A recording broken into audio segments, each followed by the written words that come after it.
Like, ride with me if you ride with me, you can slide with me if you feel like 550 on the 5 sticky, come get high with me, that's a deal, right?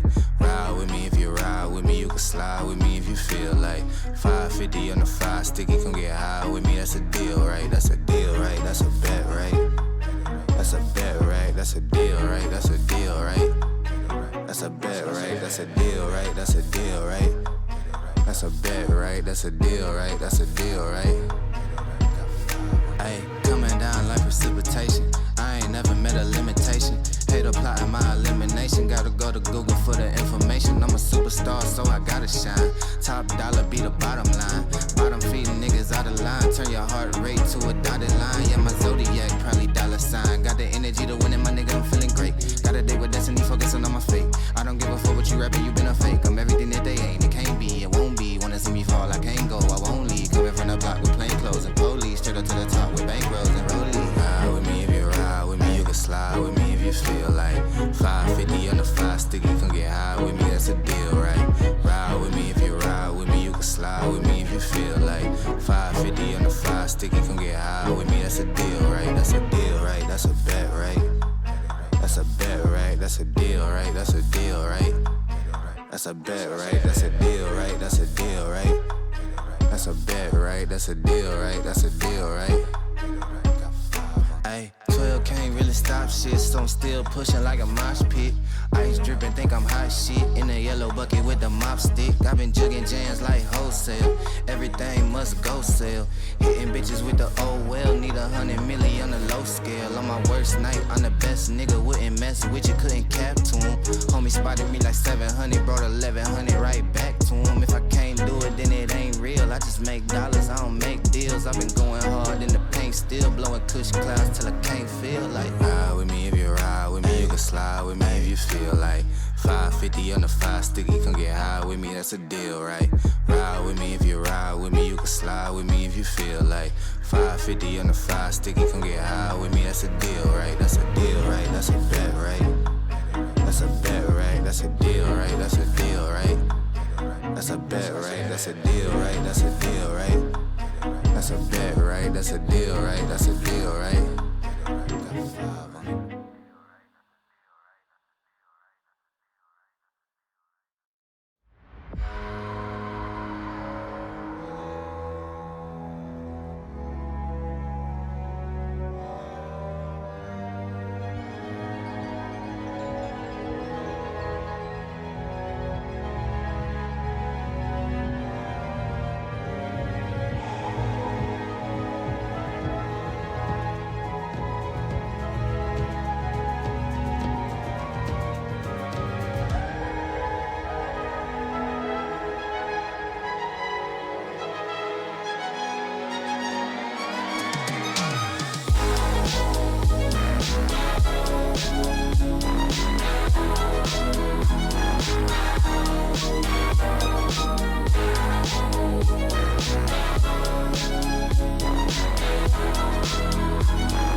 We've got Freedom Potatoes here. As always, love having you on the broadcast. How are you doing, man?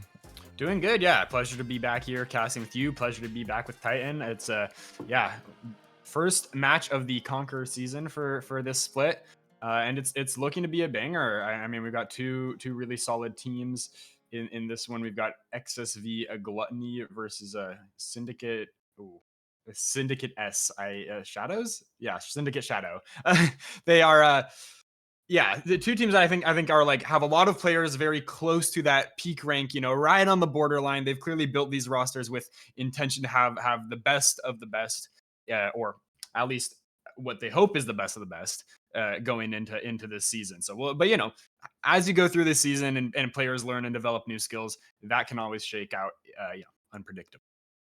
It absolutely can. And I've heard you are also, this season have a little bit of a role with one of the teams, which I think will be great. As you brought this up earlier before broadcast. You're not on a player on the team, so there's no bias there. But I think we're going to get to see some really good insight from you this season. So I'm really hyped. You already had great insight, so you get even better insight now. Well, thanks. Yeah, I am coaching a team, not on broadcast today, but over Soul Esports. They are in I think in the same group as these two. And so yeah, maybe I'll get to, say some words about them, but we're not talking about them today. We're talking about the matchup that is in front of us, the XSV, the Gluttony versus Sins. It's Sins. Gluttony is one of the Sins. So maybe that, maybe that says something about how this is going to go. Is it the stronger Sin today, or is it the weaker, or is it weaker than the other ones? That's really going to be our question today. And if any of you have had a chance to look at the preseason analysis, if you haven't, go take a look at that. Prophet of Tears did a great write-up on all 20 teams we have this split. It's going to be really exciting. But Gluttony is his current favorite to win the whole thing. He has him at the ceiling at the championship floor at the semifinals. Like, this is the roster. They had a little bit of a rough season last split rough split last time. And, they've really upgraded. We've seen, a couple new players coming in. They still got XBKP and Avi. They got Sizzy coming in and Discrepancy. This team is leveled up a lot. So, this is going to be their first real test. See, hey, can they live up to those expectations? And then, even on the other side, looking at, Syndicate Shadow, they're not quite as high, but they're still, they're ranked 10th overall on those preseason standings. But they still have a ceiling in the finals as well. It's just, there's a lot more question marks about their synergy as a team. If you go read the whole pre-analysis, season analysis, if you haven't yet, fantastic. But yeah, where do you feel these are accurate representations of where you think these teams might end up by the end of the year? So I haven't really had the pleasure of casting many of these teams, or these two specific rosters, or many of the players before. I think I've gotten to see CZ play before. I know CZ is a strong player, has been to playoffs numerous times. But the rest of them, yeah, I don't think I got to. Maybe it's just the switching off weeks with the broadcast, but the analysis seems on point to me. I just looking at like the OPGGs and the document for the league as a whole, I thought that XSV looked like a scary team. I was surprised that Prophet predicted a 2-0 in their favor, but I haven't seen the synergy that these players have. If you just look at like the players on paper, I would expect it to be pretty even. So I was surprised by what feels like a bit of a bold prediction. But we're getting into draft now. We're seeing mans targeted up towards the top lane from XSV Gluttony, while a little bit more across the board with the Zac and the Lulu on the side of Syndicate. Also worth noting that XSV is playing with a substitute in the support role, which could change how things go. When especially if you've got a roster that has been together for a while or has been practicing during the preseason, having a sub in week one can throw off your game a little bit. That's something we have to acknowledge. Although sometimes we see the super sub performances and you get maybe even a roster switch up off that. Probably not going to happen. Not a roster switch up anyway. But that could come into play down the line. So we've got the junglers being picked up. Wukong, a high priority pick, it seems like. It's a very stable jungler, has mobility, multiple forms of mobility, very solid engage and able to disengage. different fights. And on the other side, a lot of damage being picked up. This Lilia is just a power farming champion that deals a lot of damage in the late game. If she can avoid getting caught by the likes of the Wukong, she's going to be a massive threat. And then the Yunara, hyper carry, scale up, kind of similar game plan. But on the flip side now, Emilio being picked up by XSV, going to be able to cancel out the sleep from the Lilia if he's able to play things right, make it harder for that AoE CC to get its value, and a Kog'Maw to pair with it. A lot of range, a lot of poke. If those two can get the peel they need, that's going to be a scary bot lane to deal with. Yeah, it could be very, very interesting to see. Very powerful bot lane. I'm excited to see the Yunara. We didn't get to see it last season because it came out right around the playoffs, so champion wasn't quite available yet for anyone to use. So this will be, first game of the season of the split. First game we get to see in Titan of Yunara. I'm excited to see how they pull this off.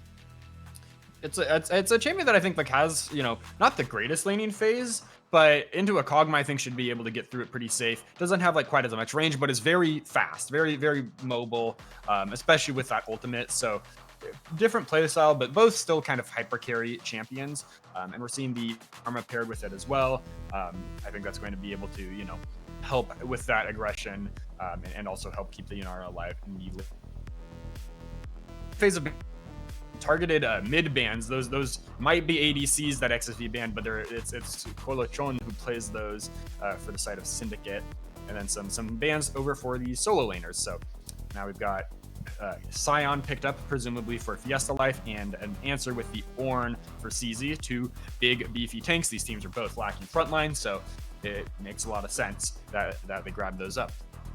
And Orianna for XBKP. That's a nice combo with the Wukong. Not a ton of other ball delivery mechanisms, but Wukong is pretty easily able to get in there with the it's Warrior Trickster, the W into the E, Nimbus Strike, and then pop the ult, combo with the Orianna ult. Everyone gets put in the blender. And the Fury is going to be the mid lane pick on the side of Syndicates. Orianna doesn't have great answers for the Neferi when she gets ulted on, unless she burns her own ult. But it can be very frustrating to play this matchup as the Orianna, because Neferi also has an invulnerability to dodge your ult. So as long as the Neferi is, if you're isolated in that lane with the Neferi and it's post level 6, you are probably going to have a bad time. You really need to play around your phase rush, hang back, maybe have the jungler cover you. Yeah, not my favorite matchup as an Orianna player. Yeah, it's quite the difficult matchup. Neferi is just very strong. A little bit off from the draft, but you noticed that how perfectly those flash arts match up between Neferi and Scion. Yeah, it just caught my eye. It kind of looks like it almost merges into it. Yeah, definitely the top half, the knives from Neferi, and the explosion or whatever calamity is going on behind the Scion. Yeah, it's interesting. But back on the draft, it caught my eye, and I was like, I gotta bring this up. I can't not look at it. But I think overall, I like both these comps, but I think I like XSVG's more. It's a little bit more traditional of a comp, the front to back hyper carry. Like you said, not many ball delivery methods, but you can also use that Ori ball to assist Milio in keeping the Kog'Maw alive, which is great, because they've got Lilia and Neferi, so they can go in pretty easily. But I also think Syndicate is going to have a harder time because of all of that getting on to this backline from XSVG. I agree. Syndicate doesn't have super strong forms of engage. The Scion is the main front line that they have, but he's not super mobile. If his ult is down, it's going to be pretty hard for Syndicate to get in there. I'm a big believer in the team with the more CC. Kind of has the advantage, and in this game it is XSV that has more of the CC. But I do think that if Syndicate is able to build themselves an early lead, the Neferi is a champion that can absolutely snowball out of control. If Lilia is ahead, she can melt through Ornn's health bar like nothing. So it always comes down to execution. As much as we talk about draft, I still think it's how you use it that really matters. It really is, and it's gonna be something we're gonna have to see as we get underway into our first game of the day. We're gonna be loading in just a moment, but is there any lanes in particular that you think would be are gonna be really big focal points for for either team? So, on the side of Syndicate, they don't have like a super strong ganking jungler per se. I mean, Lilia can still show up in the early game to help kind of manage waves, chunk champions down, but I wouldn't expect them to have a ton of like kill pressure in any of their lanes before level 6. Just because of the types of champions they're playing. Once the level 6 is unlocked for like the Neferi, then I think the mid lane is going to be a big focal point for them. They're going to want to like free up the Neferi to move around the map and influence those other lanes. On the side of XSV, I think they're really going to want this Kog'Maw to be ahead. That is like the main damage threat on the side of their team. But I also think if they're able to utilize that mid jungle 2v2 power they have with the Wukong Orianna combo, that can also win them team fights. So I don't know. I think XSV's power is more spread across the board. For Syndicate, they really need like the mid and the bot lane to be major factors. I don't know. I think this could be a hard game for the Lilia because of like the range and CC that XSV has. Yeah. We'll be underway into the draft. We're just hearing from production into the game in just a moment. But yeah, I think this is a great start for the season. A good game to start it all off. We'll get to see two very different styles, two teams who have a lot to prove in this season, a lot of expectations riding on XSVG, a lot for Syndicate to prove here, to show they are a top dog, they can play with the big boys here. And yeah, I'm hoping to also see where the what's the word? I'm hoping to see how they kind of play around the neutrals. I think that's going to be for me the big thing to watch this game. Like the control of the neutral objectives is just such an important part of the modern game. And that's for me. It's going to come down to the junglers. Like, can they really keep control of them? Can they really position well for them? I know it sounds very generic, but for me, like the neutrals are just so important in the game right now. Mm-hmm. In competitive play, especially, I think like how you reset and how you set up for neutral objectives is oftentimes the deciding factor. Just if you give yourself a numbers advantage, if you give yourself better vision by being there first, it's that can easily just win you the game off a single fight, especially when you have like Dragon into Otacon or like Rift Herald and Otacon in the same vicinity.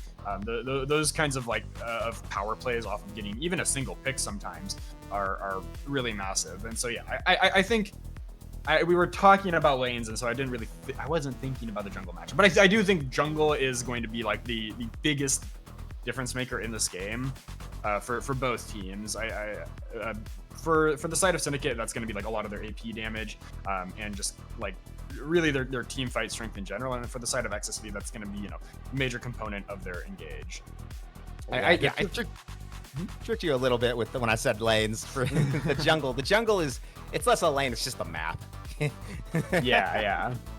I think the game goes according to like a relatively neutral expected game plan. I would expect to see XSV come out with the win here, but Syndicate, if they get creative, I still think has like pretty clear avenues by which they can win the game. Like I think Neferi, if Neferi's picking Kog and Ori, what can XSV do? That's their damage gone. But a lot is going to hinge on getting those damage threats ahead and getting finding creative ways to like play around vision for these objectives. I agree. That's going to be a lot. It's going to also come down to those supports, keeping the wards out, making sure they're clearing vision. It's the whole team. Every part of this team is going to really need. Both these teams is going to really need to do their parts to ensure they can pull out the dub in game number 1. I also just like to watch. I'm just excited to watch the Yunara Kog'Maw matchup. Like you said, both hyperscaling. Yunara, though, a little bit better at that level. Has that strong level 1. If you take the Q, you get the 4 hits, and you activate it. It's a very big power spike, and a lot of people don't respect that. So it's going to be on XSV. I think XSV needs to utilize their range advantage at level 1 because Kog'Maw, if he starts that W and has the cozy campfire from Melia on him, then he can get a lot of poke down. But if the Yunara is able to auto attack the wave and stack up that Q, like you're saying, then they can get wave control. And if Syndicate's bot lane gets wave control, I think they'll have a relatively easy time poking XSV's bot lane. But for now, looks like the teams are just kind of setting up pretty standard 5-point backing in each other's faces. no crazy level 1 plays yet. No one wants the game to go too chaotically. Could be a little nervous about the first game. You don't want to throw, especially not on the big screen. Yeah, you gotta start strong. And ooh, Syndicate update their logo. I think that's just a variation for this particular team, right? I thought each team had like different colorings of the logo. Yeah, Or is there something else I'm missing? I like it a lot. It's a cool design. Even XSVG also has an interesting looking design this time. Or maybe I'm forgetting the coloring on it. I was like, that coloring looks different, but they look great. Love it. Love to see that kind of updating. We haven't had like a logo tier list yet. We need that. I know sometimes that's been a content piece people have done. So if anyone out there has that idea, if you've got an eye for design, we'd love to see a tier list of the logos. How cool are they? How aesthetically pleasing are they? I love design. Design is such an interesting thing to look at. Speaking of design of these champions, both late game scaling, but very different. Kog'Maw, very much, that old school style of AD carry, doesn't have a lot of mobility, doesn't have any really speed. It's just pure putting out the DPS.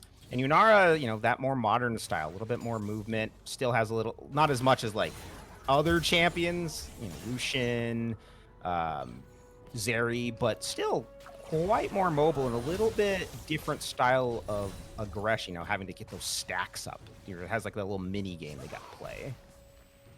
Yeah, it's a cool mini game. I've only played Yunara a few times myself, but I like that Riot has like in a sense a simple ADC that they released, and it's nice that we get to see here in this first game of the Conqueror League. I mean, she's still I think more complex than some ADCs, but her gameplay pattern is pretty centered around auto attacks. There's nothing completely bonkers in there. It's not Smolder, Senna, none of that weird stuff. Yeah, I mean, I would argue Kog'Maw's like the most basic of the AD carries, and like you hit a button, it gives you a bit more range. Other than that, you just auto attack. You don't really use your other ability. I mean, you guys use your Q for the like the shred and the E for the slow, and that's really it. Like, clearly, be honest, play AP Kog'Maw because he plays the complete opposite way, where you just want you're using the E and the ult and not much else. Yeah, it's a surprisingly good mid pick, but not what we're seeing here. Yeah, speaking of good E, it was a good E coming out of Heart there to lock up the Kog'Maw. Give that little extra poke on, get that extra damage, and overall, that seems to be a lot of the game right now. Just a lot of trading, a lot of poking between these two teams. Kalachan's getting a good hit there in the mid lane, and now jungle could be a place to start this out. Discrepancy was engaged on, but the clone will allow him to get away, and everyone just kind of backs off.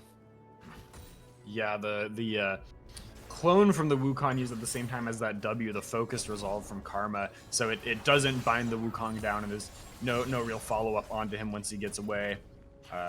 The bot lane for Syndicate had a little bit of the push there, so I think they maybe could have actually moved up to river a little sooner and tried to get the Wukong's flash or something. But they do have a pretty solid lead in the HP and mana departments down there on bot. 2 Biscuits still on the Yunara, so I'd kind of like to see her maybe try to trade this HP, really aggressively with the Kog'Maw, bully him off of CS, and use those to maintain the HP advantage in spite of that. I agree, and also like this is like I was saying earlier, but the Q, Yunara is a bit more deceptive of a strong laner, and also you have a Karma. Like you kind of have you should have a much easier time aggressing onto the XSVG bot lane. So use that. You want to bully it. Like you don't want Kog'Maw to just get to free farm as Sizzy taking a lot of damage here up on the top side from the Scion. Got to be careful. Another grass stack could kill him, but doesn't really want to try it under the turret. Dragon is now up on the board. It is going to be like a Hex Dragon here for this first one. We saw Lilia did get both crabs in this early game, so that's going to be really nice for her. She's on that power farming champion and getting the upper hand in the early game. Also a big CS lead for Colatron on the Neferi. These melee versus ranged matchups, it can be tough to contest the CS early on, but Doran's shield makes it a lot easier, and the Fury has surprisingly good poke in the early game. If you're able to land both of those darkened daggers and have the dogs go on the enemy, it hurts. Yeah, and got a little bit of poke there, but getting poked back a bit too. Ori is no slouch to trade with either. Passive, deceptively extra damage from the gives that bonus AP damage on hit. So good. They both have a little bit of trading though. I think Nefiri has a little bit easier time. She gets the Q. Scion out there in the top trade, up in the farm department, but it is Ornn. We all know it's like. He doesn't need to be ahead in farm. He just needs to hit level 13 and then just start upgrading items. That's his big power spike. Yeah, but if Scion is allowed to farm, you know, all the minions, he gets very tanky off of that Soul Furnace, the added health. 100%. So, you know, Scion is happy to have the CS lead. It's important for CZ in these trades to, like, I think hold the W for when Scion is charging the Q, because you can either immune the CC or interrupt the Q channel. If you're using that a little too aggressively in your combo, then, you know, Scion gets to hold that tool, and we'll hold that thought, as might be a scuffle here around this first dragon. Yeah, everyone's kind of jockeying around here. Both junglers are down, and there's a little bit of poke in that tri-bush on the red side. Yet again, Kaiser. And, ooh, Discrepancy has been found by 2. The Drowsy does come through, so he has been slept, taking a lot of damage here. He's already used the clone, so he's got to run. The flash over the wall is followed by Kalachan, who's gonna get the first kill and first blood of the fall split. That's exactly how Syndicate needs this game to go. They need to be getting this Nefiri ahead, so XSV is scared to walk into the river, scared to walk into their own jungle even, maybe. And it's a great pick specifically off the back of the level 6 timer. Wukong was coming to contest the crab, but Lilia killed it first, hits level 6, and is immediately able to sleep the Wukong, and from there, it's easy pickings for the dog. So that's going to turn into first dragon as well, and an added CS lead for the Lilia. Things going really nicely for Syndicate in the early game. Yeah, they've just got the dragon as well, so they're going to get those starting to stack up. Spaghetti now engaged on by Hart, has been tethered up, is going to get locked up. Kaiser going forward here, looking to get a lot of damage. Poodle trying to get the heal out. And it will manage to keep them alive, but they took quite a chunk there, and they are low on mana, so I don't know if they can stay around. Meanwhile, Kalachan taking a lot in the mid lane as well, so trades going both ways. It's both teams. It's nice poke from the Orianna, but we see XBKP has to hold the ultimate because Nefiri still has that cooldown on the invulnerability. If Orianna can't blow that, then the ult is just going to get dodged every time, and that removes a lot of your lethality. Not the stat, but like your ability to be lethal to another champion. And so, despite the early lead, it looks like XSV has gotten themselves the grubs off the back of, you know, just taking advantage of the reset timers, knowing that Syndicate was on the back foot tempo-wise after committing heavily to the bot side. And that is going to neutralize the neutral objective score for now. With 1-1 right now, only 1,000 gold up for Syndicate. All that gold really coming from that first blood. A little bit of a farm lead they've got going actually in the top side now that I look at it. Up about 22 CS. The Scion getting to that beefy spot. Pretty uncontested overall. I mean, yeah, it's pretty hard for Ornn to bully Scion off of these minions. He just has so much AoE in his kit that most of the time, if you're going for a trade, you know, he's able to hit you and the minions both at once. Super Beans is also lurking around the top lane here, trying to stay out of vision. Has the ultimate available, but I don't know if they have the damage to get through this Ornn quite yet. Yeah, maybe not quite yet. It is still a pretty beefy Ornn, though. It doesn't have any MRs. Ooh, seeing more trading both in mid and bottom. XSVG's laners getting a nice advantage there. As we're talking about the struggle the top lane is going through right now. And Fiesta Light continuing to damage Shizzy. And he's already got him down below half health, so Lilia isn't up there, though. Super Beans is down on the bottom side. Dragon isn't up for another 2.5 minutes, so maybe looking for opportunities to gank, get the Scuttle Crab, and XBKP going for the poke in mid, but yeah, Lilia Kalachan's going on in. Super Beans is here looking for BKP as well. The orb will go wide, so BKP gets out just fine, doesn't blow any sums. Yeah, it's very, you know, tempting when you're in these range versus melee matchups to try to poke under tower, but it's a dangerous place to be when the enemy jungle has their ult up. Did give in a Fury ult though. That's going to be nice for XBKP. It's able to collect the wave and continue fighting back. Even with the tier and Lost Chapter, it's so hard to poke through that Dorn's shield. Oh, it really is. And look at him. Look at him go. That's such a struggle. On the bottom side, Spaghetti doing a lot of damage to Heart. He's very low on health, but Super Beans is here looking for the gank opportunity. The watch out. Eve is going to let the Drowsy come on through. They're not going to follow it up, though. Boodle just takes a light nap in the lane for a moment. And that cooldown being down might be impactful for this next dragon. I don't know the exact timer on it, but it's going to make it harder for Syndicate to at least get like a pick in the lead up to this dragon. Might be up for the full-on fight, though, as it looks like CZ is going to have to take a reset in the top lane, just very low on health and mana. And if he has to blow teleport, then he's staying in lane. That could actually get really dangerous up there now. I think this could lead to a potential dive for Fiesta Life if he plays his cards right. But he's got to be careful. The Ornn is getting some mana back, so if he gets too aggressive under the turret, could get stunned up, could take quite a beating himself. I think CZ could, as long as his team doesn't need him at the Dragon Pit, could justify the back and teleport to the top lane. There is no teleport on Fiesta Life. It will not be up in time. But speaking of coming up in time, BKP seeing this rotation up from Heart, trying to run on back, but Poodle is here. So it's Discrepancy who goes on forward and forces the flash out of Heart. So Summoner lost on the side of Syndicate.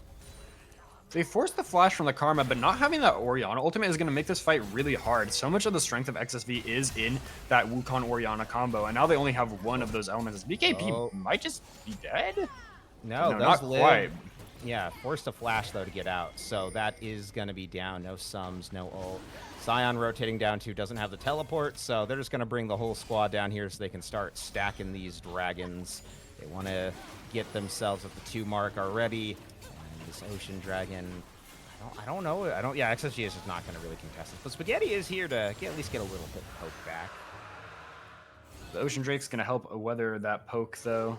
I mean, a little extra regen if you can stay out of range for a few seconds. So, Syndicate continuing to push the lead a little bit. Up about 2,000 gold now. They are in a happy spot with that second Drake. I would be too. It's an Ocean, it's a Hex Tech. Ocean is a pretty good individual dragon. It'll allow them to kind of weather some of this aggressive poking coming out of BKP and Spaghetti. Does not have. Doesn't have. Yeah, that could be dangerous if a fight breaks out, but nope. Lily is just going to get the crab and run away. Up a considerable amount of CS over the Wukong at this point. It's probably a decent chunk of the gold lead is just these CS leads in the top side for the side of Syndicate. Up, somewhere around 20 to 30 in both top and jungle. Yeah, it's getting kind of a big lead, and I'd be starting to get worried if I'm XSVG. Your lanes are losing out in the CS, at least the top side is, and that can be quite detrimental, especially with the Scion. Lilia is no slouch either when she gets a little bit more items under her belt. So they're going to have to find some way to kind of change up this dynamic there. And did he get the grass stack? He got the grass proc, but it didn't stop the back. That last quarter second, even if you take the damage, it does not get interrupted. And yeah, it does feel like it's going to be tough from XSV here. I mean, they have the Kog'Maw, but I don't feel like Kog'Maw is quite the same late game insurance policy he once was, where it's there's just so many threats in the game to get on top of you that you really have to like space the team fights out perfectly as this dive. And then bot here. Yeah, dive going in onto Kaiser, who does flash trying to get away and blew the ultimate, so Discrepancy will pick that kill up. No one dying in the process. Karma did go up to the top side during that period. They're going to help out with the Rift Herald teleport coming in from CZI.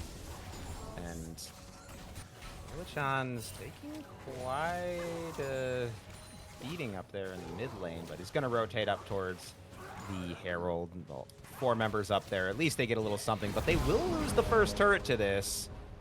So that will go down.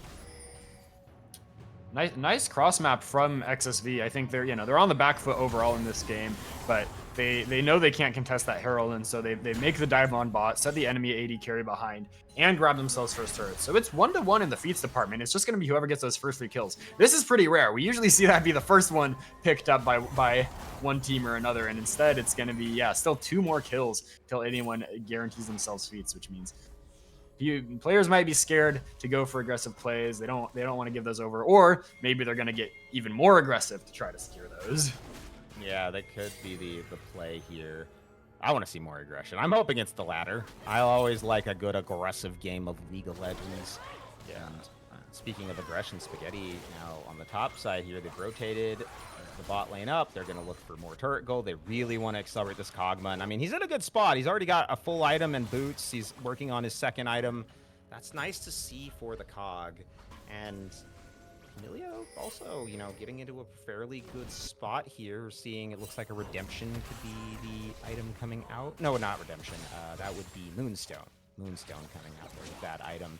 Redemption got that nerf, so not quite as useful, but players rotating all over the map, kind of like a XSV rotates the Ornn down to bot, the bot lane down to mid, but Orianna's not there to catch the wave top, which means Sion might just get this turret for free, even though Orianna has the TP, which feels like a bit of a blunder tempo-wise if it does go down. And yeah, that's a pretty free turret picked up. When I think that was savable. I don't think XSV had to give that up, and I mean, Orianna can dance around the sign with his phase rush. It is harder for the Neferi to kill this Ornn, so maybe XSV likes these lane assignments a little more.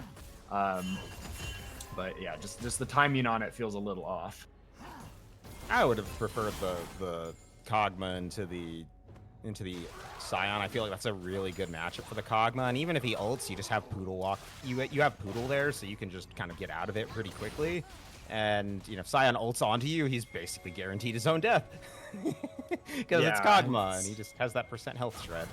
Speaking of shred, hard about to get shredded up. Here's Discrepancy goes on onto him, but here comes Ililia. Gets hit by the Wukong ultimate. Discrepancy will take him down. Super Beam on. Discrepancy might fall too. Forced to flash on out. CZI is here. Poodle trying to do something, trying to buy some space. Fiesta Life is trying to get on his way. Everyone's just chasing after the AD carry. CZI, though, just burning it up on the front line. Feet of Warfare going to go over to XSVG as Fiesta Life will fall. Discrepancy forced to use the clone to run away from the Sion passive, but that is 2 kills for nothing in favor of XSVG. They're also going to get the dragon off that, too. And if I'm not mistaken, I think that was actually a 4v5 for XSV. I don't think XBKP was there. Just TP'd in late to the fight. Didn't even use the ult. So somehow, without burning, you know, one of those key combos, XSV finds a huge win. It's a lot of it off the back of that 4-man ult from CZ, and just that initial pick. You know, the CC advantage they have, just able to lock multiple players in place, as we're going to get into the replay here. So yeah, Super Beans is looking for the flank, but it's actually Heart and Super Beans who are, you know, in danger as the spike gets turned on its head. Yeah. And the Drowsy does hit the Kog'Maw, but Poodle, beautiful ultimate, gets everyone out of the CC so Discrepancy can live, and Fiesta going forward. Like, Kolachon didn't even, I don't think, use the ultimate that entire fight. Did he not? Yeah, that if so, that's strange. I mean that, you know, a little bit more damage would have been able to finish out at least one of these targets off, maybe get the reset into a second kill. But yeah, the breath of life from Poodle absolutely saving Kog'Maw there, just getting him out of the sleep and giving everyone on the team that passive damage as well to, you know, amp up the start of the fight. When they hit those AoE abilities while buffed up, it's a big chunk of damage. Syndicate still is in the lead gold-wise, but it's about 700 gold. That's really not that big of a difference, and could definitely still ball more. But Super Beans has found XBKP. Really try to get him with the Drowsy. The ult comes through from the Sion. There goes the not pinata, the sombrero over the top to kind of pull everyone in, and BKP will get out. Did get 2 ults out of Syndicate, so 1 ult for 2 I think is a worthy trade. Did have to burn the flash, but that should be all right. And now we got 4 members in the mid lane. Syndicate is really playing aggressively right here. Herald's going to go down. They're looking to break this mid turret. Spaghetti's still doing quite a bit of damage here. The Herald, they're trying to decide which way they want to go. They are going to crack the mid turret. Now, Getting the Herald to go again. Oh, but it does pop right there. Art going down. Discrepancy flashing forward with the Wukong ultimate, trying to maybe knock someone up. No target yet. Gets the next second one to go through. Kalachan getting super low. CZI with the Ornal. The Ram will take Hart down. Kalachan forced to burn the invulnerability to dodge that. Uses the blast cone to get away, but another kill going the way of XSVG. And now Dragon's not up for a time. No Baron either. I think they're just going to try to break this mid turret open. XSV just playing really fearlessly. Spaghetti in particular was, 2 versus 4 and just feels confident to play up aggressively with that Melio buffing him. And, it helps set up the play that follows there. Yeah, and there might be more. Nope, never mind. They're going to pop the redemption, and XSVG is just going to get out of dodge. They did get the turret, though, so good. And they also got the teleport out of Kalachan and the flash. So that is 2 summoners down on the Nefiri as the ultimate comes in, looking for Spaghetti, but doesn't manage to get enough damage. Spaghetti is so incredibly low, though. He might be just out of this fight. Now, CZI being engaged on by Fiesta Life. Gonna kind of try to ram his way out of there. Discrepancy finds Super Bean, but doesn't really want to try to continue this trade. 4 other members of the Syndicate are here. The whole squad, so many low members backing on the side of XSVG. They've got a lot of gold to spend to be able to get it out. Discrepancy just hanging around here. Wants to see if he can maybe find a way in, but is not going to be able to. The Heart's going to keep him off, and red buff will go the way of Syndicate. And the gold lead totally evened out now. 34.3 thousand gold a piece for these teams. When Syndicate had, I think, a considerable lead, but it's a little more coordinated, a little more patient on the side of XSV, and they just have the easier combo, in my opinion, for the team fights. So Syndicate going to need to get back on top somehow if they're going to try to win this one. As we get to look back at this play, there's 4 members here. The turret is seconds away from dying, and Spaghetti is just walking up at the enemy team, completely fearless. It's I have to respect that. Yeah, I got it too. I mean, he knew, he's like, you're gonna go for me, you're gonna go for the turret. You could kill me, but you're not gonna get the turret then. And he called their bluff. I think that was really clever. And then Discrepancy with such a nice re-engage right there. Yeah, it's only 1 kill, but it also gets them the turret off of what was the enemy's Rift Herald play. I think if Syndicate had just dropped the Herald, gotten the turret, and gotten out, they would have been fine, but they keep the play going, not recognizing that it's XSV's turn to show up, and so it turns a winning play for Syndicate on its head off just a few seconds of indecision or greed or whatever it may be. And I don't know if you noticed this, CCI is level 14, so the Ornn upgrades are starting to come on through. I already see him with the upgraded Sunfire Aegis. But now let's see if he's going to give any more upgrades. He's walking up to his team. Should be able to. Okay, it's going to go to the Kog'Maw. Which item is it on? Probably that Rage Blade. I have to I think he stopped it. I think he canceled it. Yeah, he did cancel it. Okay, yeah, it's on the Rage Blade now. So they're really trying to stop him from giving that upgrade over. I think really he should be trying to prioritize giving that right now really quick, just to get that extra stat bonus. Syndicate has the first move. Well, they were roughly in the same area. They're actually later to show up, but they take this space around this Drake and should be able to secure it. They are dropping mid lane priority though, so XSV has that in their favor. But what he's going on in? No, he doesn't manage to steal it, and he will flash on out. So it's gonna disengage and trying to get back to his team. Sion going on in, was looking for Spaghetti, but it's still going on. The Ornn Ram coming on through is not going to hit anybody. Discrepancy is going to go down. VS Life's going to pick up that kill, though he's just getting juked by Spaghetti. Kaiser going to take CZI. Spaghetti continuing to try to trade back. The team is in a 3v5, but he is doing so much damage right now. Kaiser on a sliver of health. Everyone from Syndicate, despite getting the 2 kills, scatters to the hills. Spaghetti just is looking for so much. He could easily pick up multiple kills here if they are not careful. Now the pressure onto the mid turret. The members of Syndicate are still hanging around though, looking maybe if they can try to catch Poodle here, who is going to flash over the wall. Oh, Heart Flash too to go after him, but doesn't get over the wall. And now the disengage coming from XSVG. I think they're done, but they do also kind of look like they're hunting for something. It's 2 kills and a dragon in the end here, and we can see in the replay the Scion and this Neferi buying so much space, but Wukong almost manages the steal here. I mean, this is just a 50-50 smite fight. That is as close as it gets, pretty much, but with the Wukong flashing over the wall there, the engage is a little uncoordinated for XSV this time around.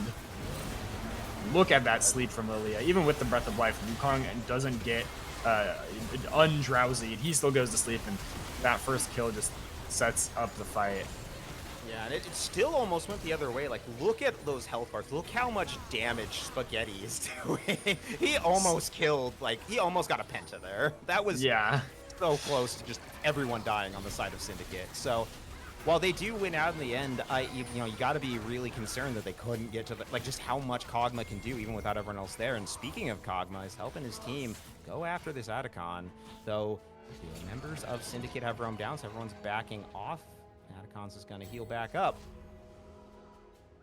Yeah, XSV just going to pull off that objective, but they are able to draw some pressure, you know, force Syndicate to respond to that bot wave and kind of reestablish vision in the area. They don't have any around the Otacon right now, so expect to see a reset from this Melio for more wards shortly here maybe, and Baron is also live, so that's another objective we might see these teams look for if Otacon is not looking feasible for them.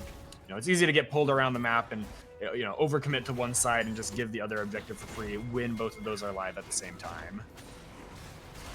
I also want to point out, like, we talked about before that fight broke out, there was no upgrade to the Kog'Maw item at that time. It has now been upgraded. It is the Rage Blade upgrade. The Gunsuz is fully online. That could have honestly been the difference without I think it did come through. It got canceled once, but they were able to get it through the second time.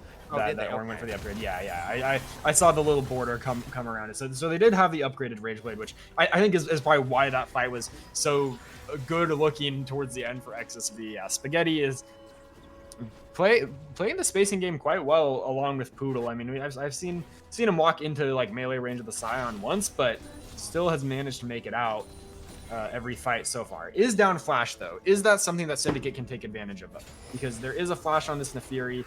They still have pick tools with the Scion and Lilia ults. They're going to need to really layer those CC abilities to, you know, draw out the Melia ult before committing fully onto the Kog'Maw. It's very hard with the team composition that they have to get on this carry, and so I think the Kog'Maw pick is doing massive work for XSV because of that. And also, Orn leveled again. Another item ready to be upgraded is BKP getting engaged on by Fiesta Life. Taking a good chunk of damage here. BKP are going to really struggle to get the damage out just because of all the MR that is built up on this Scion. I don't think this is really the person you wanted to match up against the Scion, who is now looking to just get the kill. I mean, he's not going to take a lot from the turret. There goes the shockwave coming out of the Ori. Fiesta just taking chip after chip, but is still just so beefy. They can't really finish him off as the rest of Syndicate does rotate down. They are looking to kill this Ori. BKP does recognize what is going on, though. Is going to get drowsied and is going to get taken out. Kulachan going to be the one to pick that kill up. 26 seconds ahead of the Dragon. But XSVG has shown that they can take fights even without him, as it does get engaged on Discrepancy going on in. Gets the shutdown straight away onto the Yunara. The teleport coming in from CZI, but he's way off on the side here. Orn Ram coming on through. They're looking for Spaghetti. The knockups are going to come through, but not in time. Super Bean is going to go take him down, but the Kog'Maw explosion from behind does shut down Kulachan, and now it's a 3v3. Super low health, though, on Discrepancy, but the Orn is just so beefy right now. Sion's not the only beef master on the roof, and Ori should be up in 10, does have teleport, could get back in on this. Discrepancy is hanging around here. Clone gonna come on through. They were looking for it with the Scion ult. It does only hit the clone though, and now it's just CZI here. Atacon has been activated, so they are taking some damage from that. The teleport did come in through from the Ori in the bot lane. So the members of Syndicate, despite getting that initial pick, despite killing the Kog'Maw as well, are going to be the ones to back off from the Dragon first, and XSVG is going to be the one to start it up. It's already half health. Lilia looking to come on in. Super Bean. Double TP is here. Yeah, double TP. Fiesta Life teleported on in. The teleport in as well. The Dragon going to go the way of XSVG, but can they get out of this fight? Spaghetti has come in from the side. BKP flashing as CZI flashing as well, as Kolachan goes after him with the ultimate. They are looking for him, but he is on his own, and BKP is gonna pick him up while the rest of Syndicate is hunting Discrepancy. And they might find him in this bush, but the clone baits him. The Redemption 2 comes out, so they miss all of that. And now Super Bean got really low from Otacon, so 3 members are here for the side of Syndicate, but XSVG, they're not going to find anyone else there. They do get the Dragon, they do get a kill, and I would say overall they come out ahead in that. Yeah, I mean, it's Syndicate who has the initial pick here with this massive roam down bot from 4 players. Actually, it's all 5. I feel this should be just a free dragon for them after they get this kill, but instead they take the fight in the enemy jungle. Kolachan looking a little too deep, and it's yeah, it just turns around completely. I mean, even a few seconds of CC is enough for Spaghetti to nuke someone's health bar. And even though the Kog'Maw does go down, Kolachan blows the flash a little too early, and that means a massive shutdown goes on to the Kog'Maw. Spaghetti getting 900 gold almost there. That's going to accelerate that already very scary Kog'Maw to feel really like a bit of a god on the Rift, I think. He's got that 3rd item completed and working on the 4th item now alongside those upgraded boots. That's a lot of attack speed that Spaghetti has. Yeah, but he can still be taken down, as we see he just respawned in the picture-in-picture. I didn't see who took him out, but he's still got to be careful. Cannot just walk up and face tank all the enemy. I think at this point, I kind of would recommend him going for a more little old school Kog'Maw tech and getting like Randuins or something as your last item. Like, just get a tanky item. Get something tanky for your very last item, just to give him a little bit more survivability, especially against Nefiri and Yunara. And, like, I mean, you have all that attack speed at that point. Kog'Maw doesn't really need AD or AP. I mean, AP helps a little bit, but doesn't really need those other stats. So why not just make him tanky? Give him something to help him survive these fights. Yeah, I'm a big fan of like Jack Show, especially because on a champion like Kog'Maw, I believe the way it works with Jack Show is just the amount of time you're in combat you need to trigger the passive. So, you know, he has so much range. If he's auto attacking with the W, he can get himself those extra resistances before he gets jumped on by the enemy, instead of having to wait for them to get onto him. And that means, yeah, that I think that's why it's like a relatively common item for these AD carries to build to keep themselves alive. But there's an engage and River here. Discrepancy goes on to Super Bean. Oh, the ultimate coming out from the Milio is going to help Spaghetti pick up that kill. Here comes the Scion. Choo. He's looking for the targets, but he didn't find anybody. Spaghetti just here off on the side. Kolachan picks out Poodle. And now looking for Discrepancy as well. XEKP is on the way in.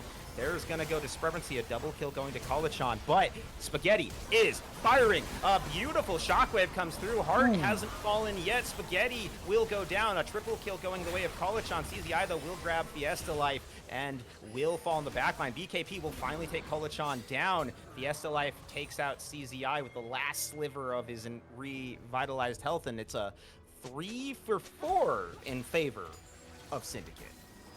Syndicate getting themselves a team fight win at long last. That's really just a very scrappy engage between both junglers to start it off. So we're going to get into the replay again here. So yeah, Discrepancy just ulting onto the Lilia feels very aggressive, you know, without vision of the enemy jungle. But as Super Beans goes to the re-engage, Spaghetti is there and Lilia just gets melted by that AD carry. But then it's the re-engage, you know, Spaghetti gets a little split. And that gives Kolachan the green light to go in. I find it a bit odd that the Nefiri doesn't look for the Kog'Maw with the ult reset here, though. I think going for Discrepancy, I mean, it's great to get the Wukong, but if you can kill Spaghetti, that just wins you the rest of the fight. Instead, there's still several seconds of Spaghetti getting to do his thing. And then it's the Darkened Daggers from Kolachan that gives that kill over to the side of the Syndicate. But it's, you know, the Kog'Maw's still gotten to deal so much damage that the remaining players are able to clean up a little bit. Yeah, but a fight that really could have swung anyone's way. And I also feel like that was the first fight in a while where we've really gotten to see Kaiser have like major impact. I think for a lot of these fights, is another engage going down here. Yeah, Discrepancy going to burn the ultimate, as is Fiesta Life. Redemption coming through as well for Syndicate. Spaghetti is just firing, though. So much damage from this Kog'Maw. He is the X factor here for XSVG. It just depends if he can stay alive. Superbeam is looking for him. He's going to drowsy him up. Here comes the Ornal, though they're trying to save their Kog'Maw, and he will live. The heal's coming on through as Superbeam picks that kill up. Kolachan's going to pick up Poodle, but he is so low. He's just immediately out of the fight. The fight continuing, though, as Fiesta is getting shockwaved out of the queue, and Spaghetti keeps on firing. Fiesta, though, is continuing to live. He will eventually fall, and now trying to get onto Spaghetti and just get any damage on whoever he can hit. CZI continuing forward, though, looking for Hart, looking for Kaiser, who are just trying to trade back and forth. A little bit of poke. Kolachan comes back on, full health, looking to see if he can get onto Spaghetti. They've used a lot of the defensive tools, so this Kog'Maw is all alone. Dragon is started up. Discrepancy was already on it, so it's already at half health, and it is gone. It's going to be the Cloud Dragon stacking again for XSVG. It's going to be also the Otacon as the next target for them. Kolachan is rotating down, could maybe see if he can find a place. CZI standing in the bush, trying to get Kaiser and Hart out of there, trying to just keep everyone. Otacon does go through. The Wolves do hit, but I don't think they're going to find anything else. And XSVG manages to turn a fight and manages to get multiple neutral objectives. That is a massive upturn for XSV. I already think they were in a great spot this game, but that might be the push they need to get over the finish line. Superbeams with a really aggressive flash on the Kog'Maw here. There's no Breath of Life from Poodle to keep Spaghetti alive here, but they just aren't able to find the kill. Kolachan goes into the backline, but once again, not able to get the Kog'Maw. Gets the Melio, which is nice, but look at Spaghetti just healing off of the Raptors. So hard to kill. And then the massive shockwave is what gives XSV the green light to go back in for this fight. If that doesn't happen, I think, you know, the team's probably just kind of limp away.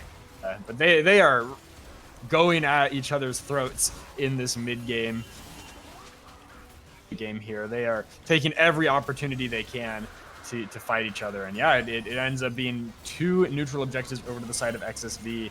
The solo frontline of the Scion kind of being, I think, a problem. You know, if there's another tanky member for Syndicate there, I think they can walk in and contest that Otacon, because there's low health bars, and Otacon just really demolishes the resistances of whoever it's hitting. So, you know, if there's someone that can confidently face check, they might be able to turn that around, but instead they just have to, you know, toe the line, and that just gives enough time for XSV to pick up the objective. Baron still untouched this game, so we'll see if anyone picks that. Right, I don't think anyone's gotten that. Despite it being it's been alive for 13 minutes, and it hasn't been a focal point for anyone. It's really been all about this bot river, those dragons, and that Otacon, and both teams are on soul point. Both teams are within just about 1,000 gold of each other, so it is still anyone's game at this point. I think XSV has the easier road to victory with their team comp, but one mistake from anyone in this game could throw things through a loop. I agree, and I think a large part of this has also been, you know, the gold lead is still in Syndicate's favor. They've managed to claw it back up to about 1,400. At this point, I mean, it's technically down because all those Ornn item upgrades, like everyone but I think at this point, Ori has the upgrade. Actually, wait, no, Ori should have her upgrade. Okay, so it's on the Ludens, everyone has an upgrade right now. Hard to see when it's on the cooldown. Actually, I take that back. I don't think Milio has an upgrade. Oh yeah, we got one. Yeah, wait, why doesn't Milio have an upgrade? Give your support an upgrade. Come on. Come on, man. He's look at him. Emilio's right there. I mean, they might be waiting for the next item completion because, you know, the stats increase by a certain percent. So if there's a stat that you specifically want, they might be waiting to give that over. Like if you want to increase, you know, the health from that whatever that Kindle gem builds into, which yeah, maybe could be redemption if you want to upgrade. So like if you want to upgrade the redemption, then you're gonna want to wait until that's completed. But I do kind of like the school of just taking immediate power, because support income is low. It could be a while till that item gets upgraded, especially with all the money they have to spend on control wards contesting these fights in the late game. Yeah, I want to see, like, where is Milio at production if we can on the gold. I want to see how close these items is. Redemption used by that item on by Syndicate onto the Baron to check that. Hold on it though. If you get Scuttle Crab picked up by XSV is going to help them with the vision around this area. They're not able to clear out any of those wards, but they at least have a sense of where the enemy vision is, which is going to help their approach. But that bush that Syndicate is in is still mostly unchecked.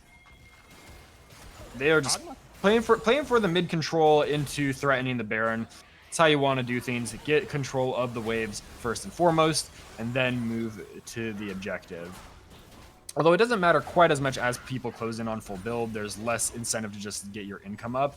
Discrepancy almost gets rooted up there. But now Syndicate finds themselves on the bottom side of the map away from the Baron. They're going to have to walk through all of XSV if they want to establish presence in that area.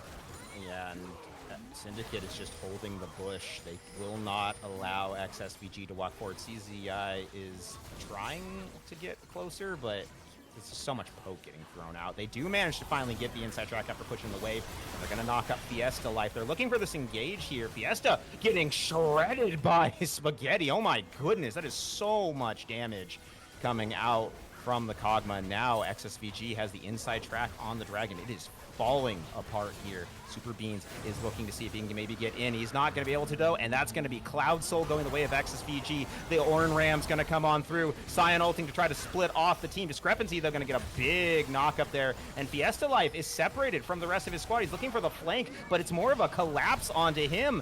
The rest of Syndicate is trying to chase down these targets while they are chasing after Fiesta Life, but he is so low, and Spaghetti going to pick up the first kill here, going to grab onto Super Beans, and now they're chasing forward looking for Kolachan, who is forced to use the invulnerability to try to walk away. Heart getting low as well, and on this side Discrepancy forced to flash, trying to get away from Fiesta Life, who is still managing to live. I mean, it's a Wukong, he's not gonna have the easiest time breaking through that, but yeah, no jungler for the side of Syndicate.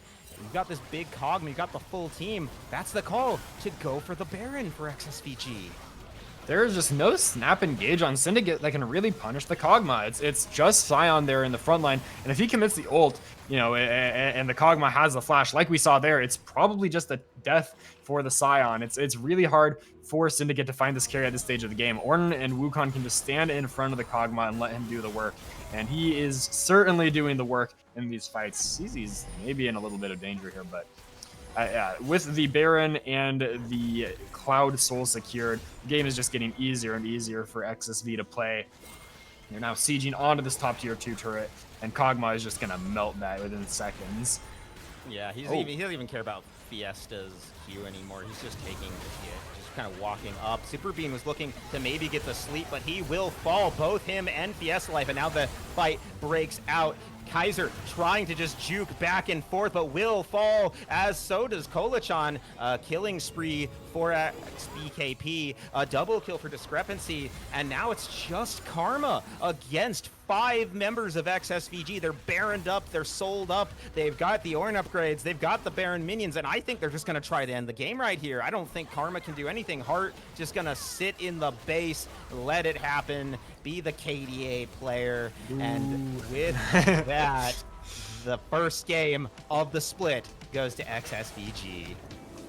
It was close for a while. It was neck and neck, at least in terms of the gold, but sooner or later the difference in the strength of those drafts became really apparent. It's 4 Cloud Dragons in a row for the side of XSV, which I think really tells the story of the game. You know, Syndicate off to a very strong start, got themselves a gold lead, but it just wasn't enough. And part of it's the team comps, but I also think that XSV overall was just playing a little more together around their cooldowns in the fight. You know, they have so many answers for everything that Syndicate threw at them. We're getting a replay now of this final fight in the top side, which almost doesn't feel like a fight. It's just Kog'Maw getting to auto whoever he wants, with the rest of the team just clustering around him. It's it's just free hitting. It's very, very free for this Kog'Maw, and then as the players fall, onto the next they go. And that's just GG. Yeah, a solid start to this series coming out from XSVG. This is, like we said, this is the team that everyone is predicting to, oh my god, the Kog'Maw. Look at the damage charts. 70,000 damage for Kog'Maw. That's like almost as much as the next 3 members of the team combined. Just a little shy. Yeah, they built to protect the Kog'Maw comp, but not even like super traditionally in a sense. Like there's the Melio, which is of course an enchanter. You have the Orianna, who has a bit of enchanter-like properties, and then a frontline. But I think when you look at this comp, it doesn't scream like, oh, we are 100% indexed into this. They still have clear engage opportunities with the Ornult and the Wukong Orianna. It's not like they're just playing defensively. They were on, looking for aggressive fights, using Discrepancy's ult, and he was getting a lot of value out of it. In this game number 1, I also really have to shout out Poodle for just holding that ultimate to nullify the Lilia every time. Super Beans had a good farm lead, was off to a great start, but in those team fights was almost never able to get value out of the ult because Melio's there. Yeah, the Poodle, we gotta give mad props to Poodle. Just fantastic positioning as the Melio, fantastic ultimates, was really, really key in keeping Spaghetti alive. That bot lane duo, they were very on point. And all of XSVG, like you said, on point. And I still feel like Syndicate, it wasn't a bad showing from them. They looked good. It's just, I feel like their composition just was a little bit more difficult to execute in fights, and unfortunately they weren't able to get it all together, come together. I also just want to say, the Nefiri, I never saw ult onto Spaghetti. If you're the assassin, you need to be trying to kill the carry. Yeah, that was definitely kind of something that was lacking for me. There were a few fights where it's like, okay, I see there's a primary target you want to engage on because they're the easy pick. Your team, the rest of your team is hitting them, and then you can reset and go into the Kog'Maw. But then the Kog'Maw wasn't getting jumped on. It was the Wukong or someone else, and that was a bit of a head scratcher for me. There was also a play where Kolachon had TP'd into the enemy bush, and Kog'Maw walks right past the bush, but the Nefiri goes into Dragon Pit instead of onto the Kog'Maw. And it's well, that could be a solo kill opportunity maybe, but.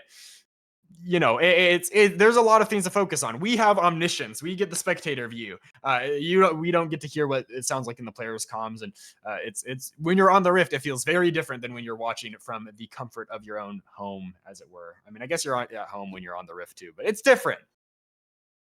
Yeah, I don't know what they were saying in chat, but I still think they did well. I thought everyone in this game did pretty well at different points and different times. And now all these champions are off the board. It's Fearless. What's coming next? What do these teams have else to show us going into game number 2? I'm curious to see how they continue to evolve their styles, what other picks they may have. They're setting the meta for us for this season right now. They are the ones everyone is watching to see what's strong, what things they need to watch out for. So what else do they have to show? Are they gonna show all their tricks today?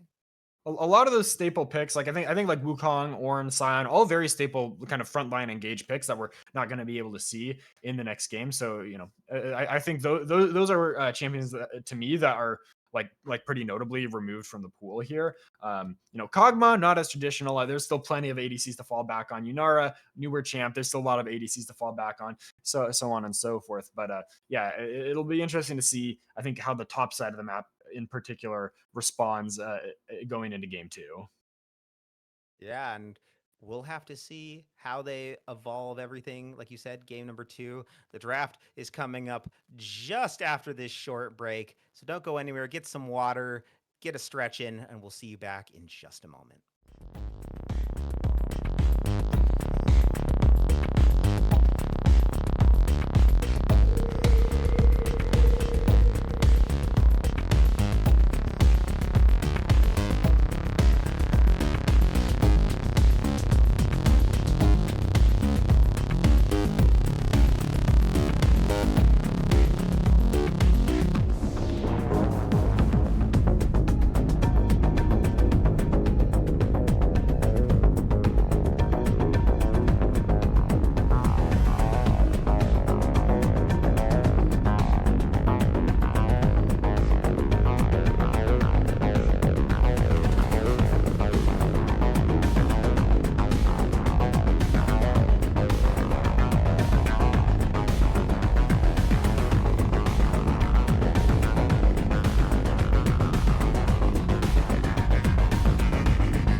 Like,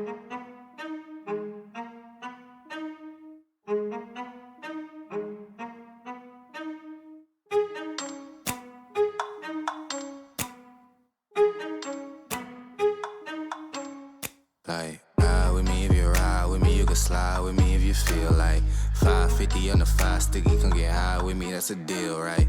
Ride with me if you ride with me, you can slide with me if you feel like 550 on the 5 sticky, come get high with me, that's a deal, right? That's a deal, right? That's a bet, right? That's a bet, right? That's a deal, right? That's a deal, right? That's a bet, right? That's a deal, right? That's a deal, right? That's a bet, right? That's a deal, right? That's a deal, right?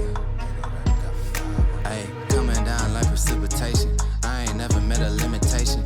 Hater plotting my elimination. Gotta go to Google for the information. I'm a superstar, so I gotta shine. Top dollar be the bottom line.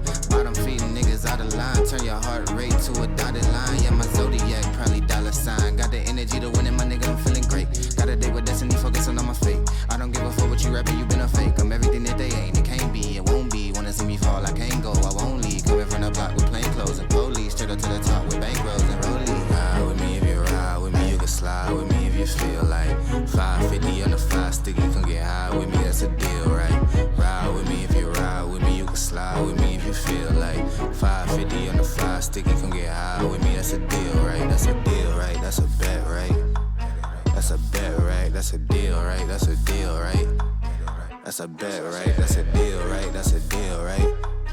That's a bet, right? That's a deal, right? That's a deal, right? Ay, 12 can't really stop shit, so I'm still pushing like a mosh pit. Ice dripping, think I'm hot shit. In a yellow bucket with the mop stick. I've been jugging jams like wholesale. Everything must go sell. Hitting bitches with the oh well. Need 100 million on the low scale. On my worst night, I'm the best nigga. Wouldn't mess with you, couldn't cap to him. Homie spotted me like 700, brought 1100 right back to him. If I can't do it, then it ain't real. I just make dollars, I don't make deals. I've been going hard in the paint, still blowing kush clouds till I can't feel like. Ride with me if you ride with me, you can slide with me if you feel like 550 on the 5 sticky, come get high with me, that's a deal, right? Ride with me if you ride with me, you can slide with me if you feel like 550 on the 5 sticky, come get high with me, that's a deal, right? That's a deal, right? That's a bet, right? That's a bet, right? That's a deal, right? That's a deal, right? That's a bet, right? That's a deal, right? That's a deal, right? That's a bet, right? That's a deal, right? That's a deal, right?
Hello, everybody, and welcome back to the first day of Titan.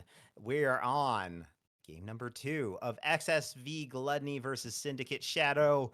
And we just watched XSVG a little stumble at the beginning, but they roared back into this game off the back of some great bot lane plays and a good find from jungle as well. And now all those things are off the board. And we are getting underway with the second draft. Again, this is Fearless. All those old champs gone. So what will these teams have to show us in game number 2? Yeah, new draft, new champions, going to have to be broken out. You can see down there at the bottom those fearless bans, which a lot of times means that the first 3 bans at least kind of stay the same. You just get to keep banning the enemy OTPs. I think that's how a lot of teams do it anyway, is just keeping things the same on that front. Notably, these teams have switched sides. So we've got Syndicate on the blue side now. If there's any picks that they think are high priority, they're going to have the first chance to gobble those up. I see your mic may have taken a tumble there, but yeah, we're good. It's actually my headphone cord. Oh, your head. It's okay. Good. I guess if it was the microphone, we would have heard it. Oh yeah, very loud and clear. But okay, yeah. So band's looking maybe slightly different this time around. I don't remember if Trundle was in the first phase there, but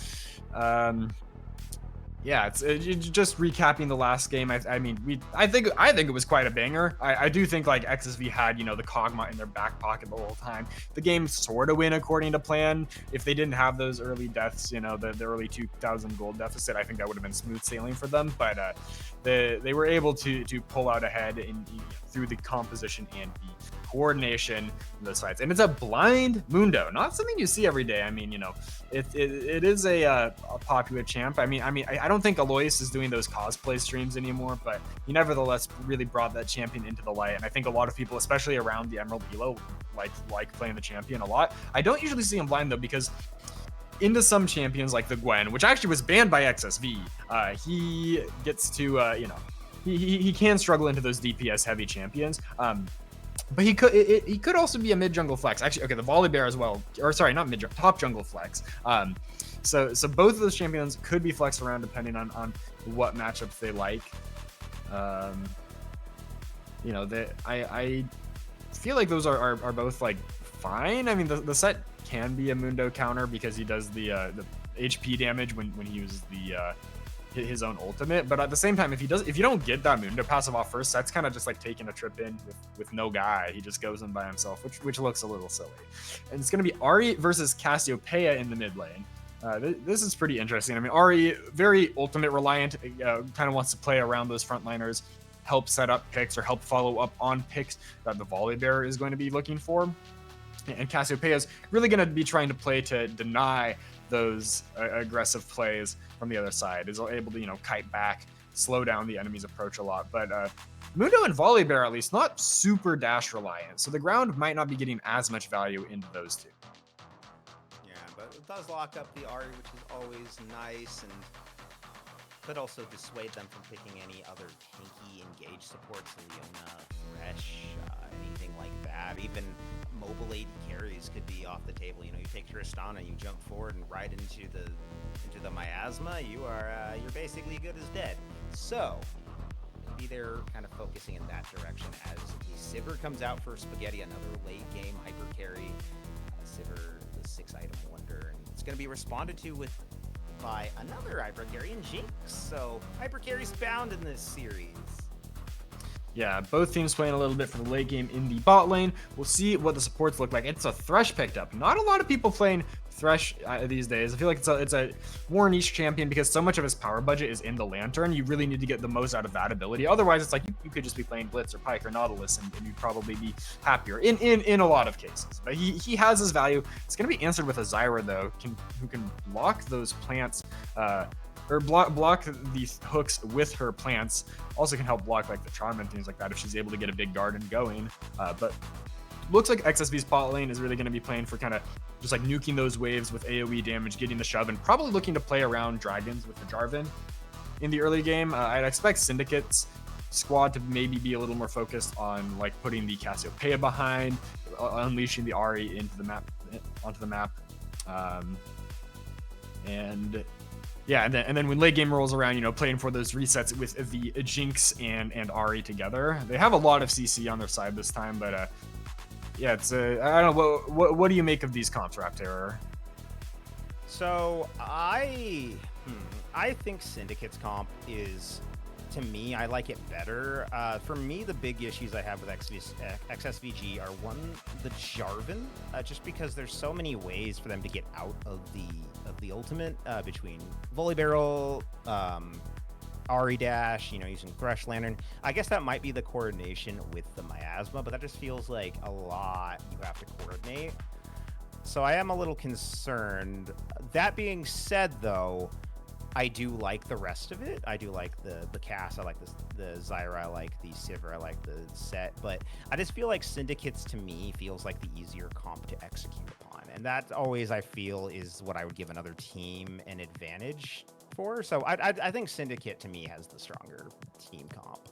I think Syndicate maybe has slightly easier reference points, but XSV has a ton of tools to punish. They can get catches off the Zyra route, Jarvan, Cass and Set. All of them have great tools to punish oversteps from Syndicate in a variety of ways. Set can just ult a tank into the team. Cassiopeia can nuke people who are face checking the bush and lock them down for the rest of the team to deal the damage. And I think Sivir enables Set and Jarvan alike to get into range to pull off their engages. So I think the Sivir is going to be a massive pick. If she's able to use that ult offensively and kind of set her team up either for the engage or a temporary disengage and then a turn of the fight.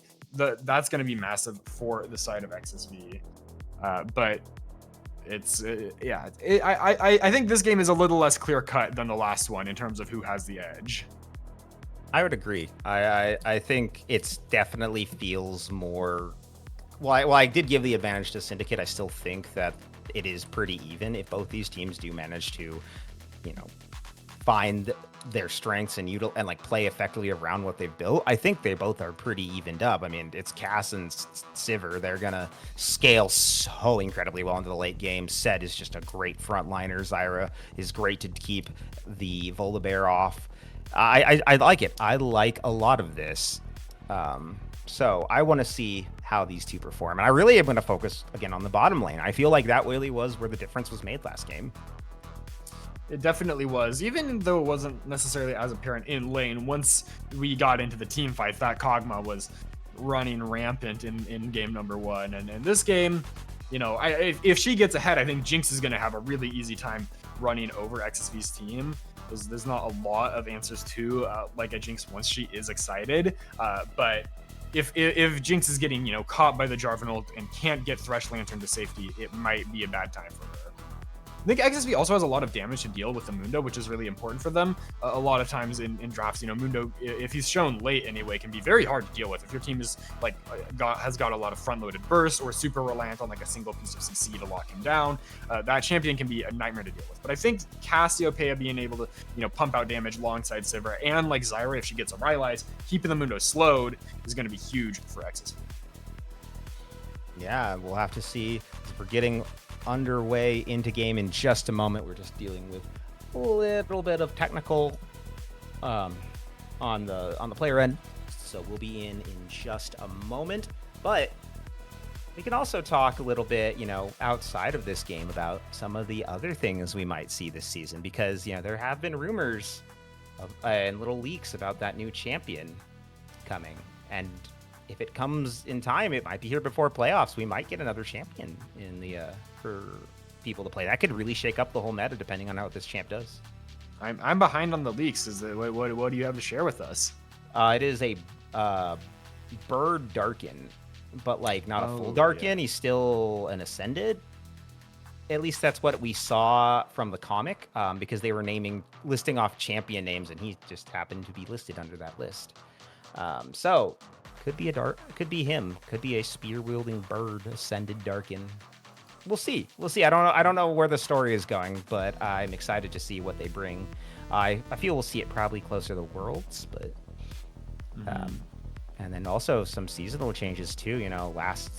Last split of the season, so big changes will be coming for next year, and that will be interesting to see then when we find out what those are, how that could also shake up going into next year, and how teams kind of preparing. You know, we look here at to the future here in Titan, because the future is bright for all these players as we are underway into game number 2. Those new like seasons that Riot does can shake things up because they don't line perfectly with our season. You know, we over here in Titan, which means we can get those changes kind of not unexpectedly. They're perfectly predictable, but they can like you mentioned, they can shake up the meta partway through.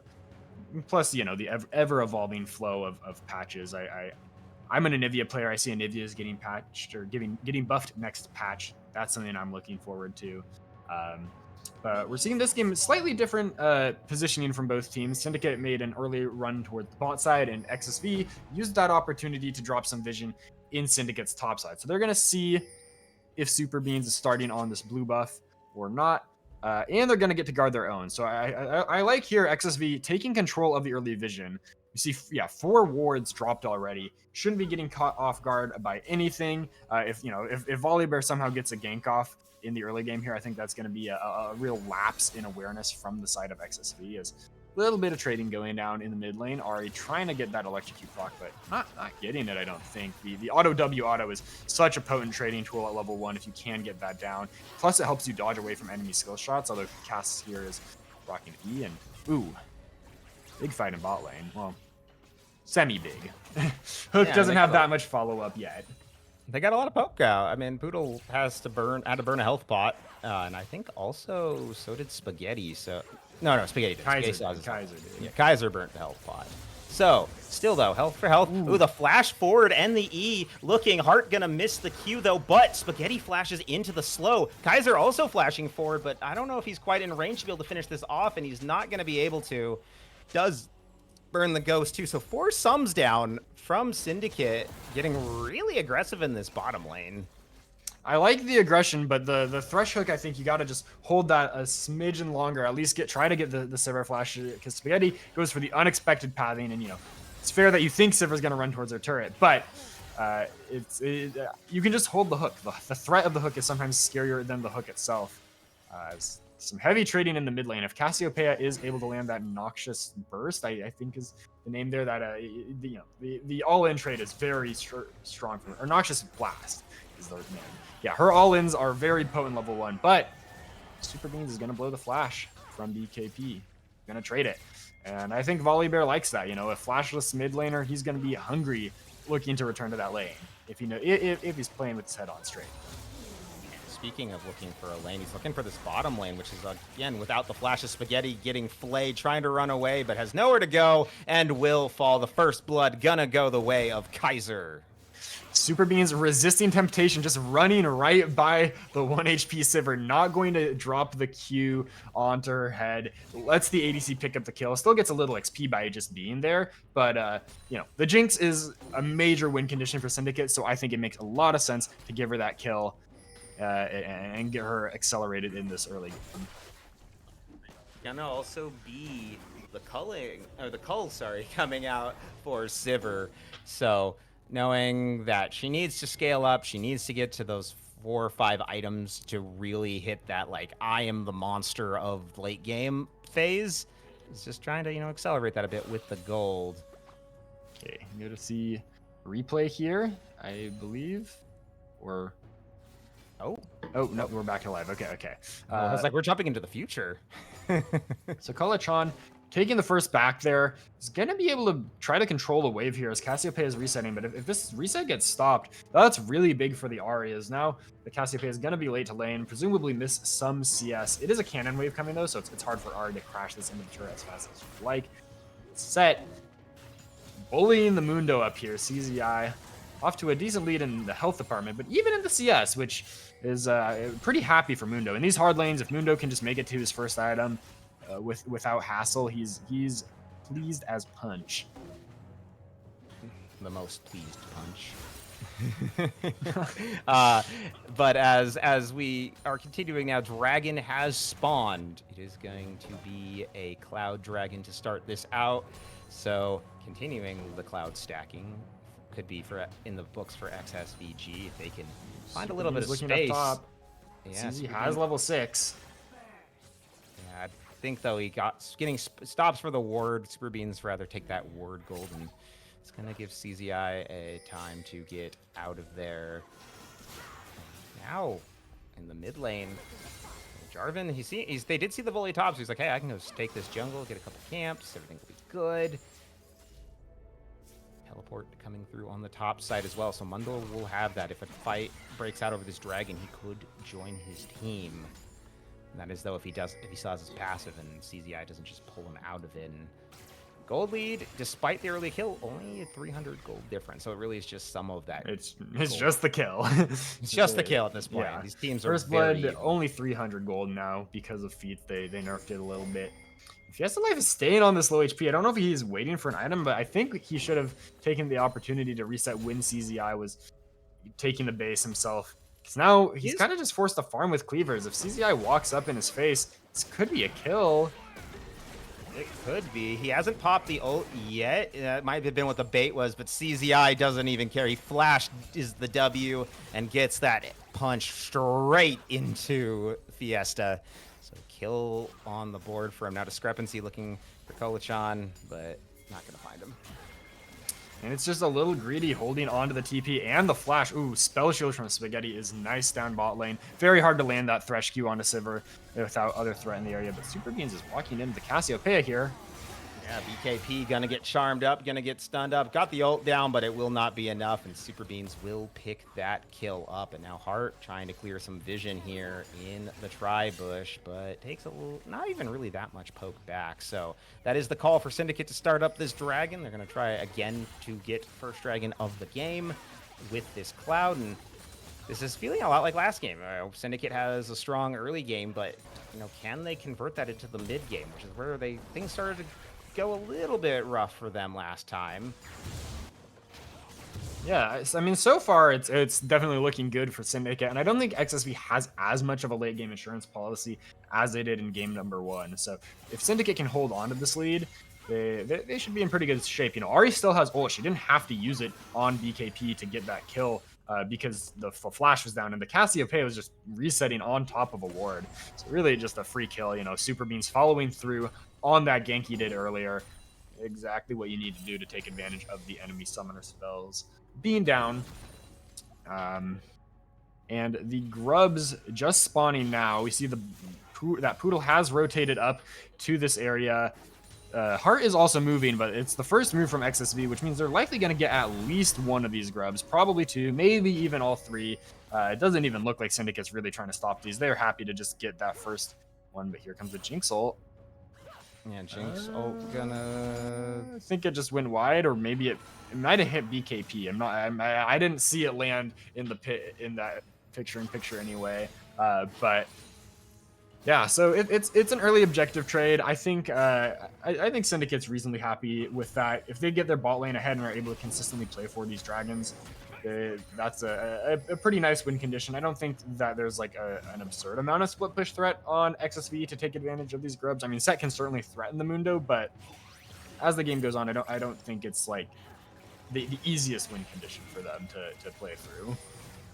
I think I agree. I think that is a little bit difficult to make your win. I will say, again, continuing more of the trend from last time with that no grub priority from Syndicate, they just really don't feel like they need them. And now Kolachan getting engaged on here in the mid lane. BKP, though, may have stepped too far forward. Super Beans is here. The ult coming through from the volley, but the flash ult was beautiful from the cast. The stun going to come through. The charm going to land again. And blue team, a.k.a. Syndicate, gonna claim the feat of warfare. Kolachan laughing in the face of BKP. That ult might have been beautiful, but Syndicate is just savage, taking full advantage of this mobility that the Ahri has to just dash away and go back in, able to play the range nicely, not get caught up by that Cassio ult. And now BKP is down flash again, down ult. This could be a world of pain the Cassiopeia is in for. And if she's very behind, I think this game is going to be a lot harder for XSV. That's one of the major conditions that they have to kind of help keep their carries alive, help slow down the pace of their fights and let this AoE damage come through. If Syndicate feels comfortable to just walk into them, those fights are going to be much tougher for them to play.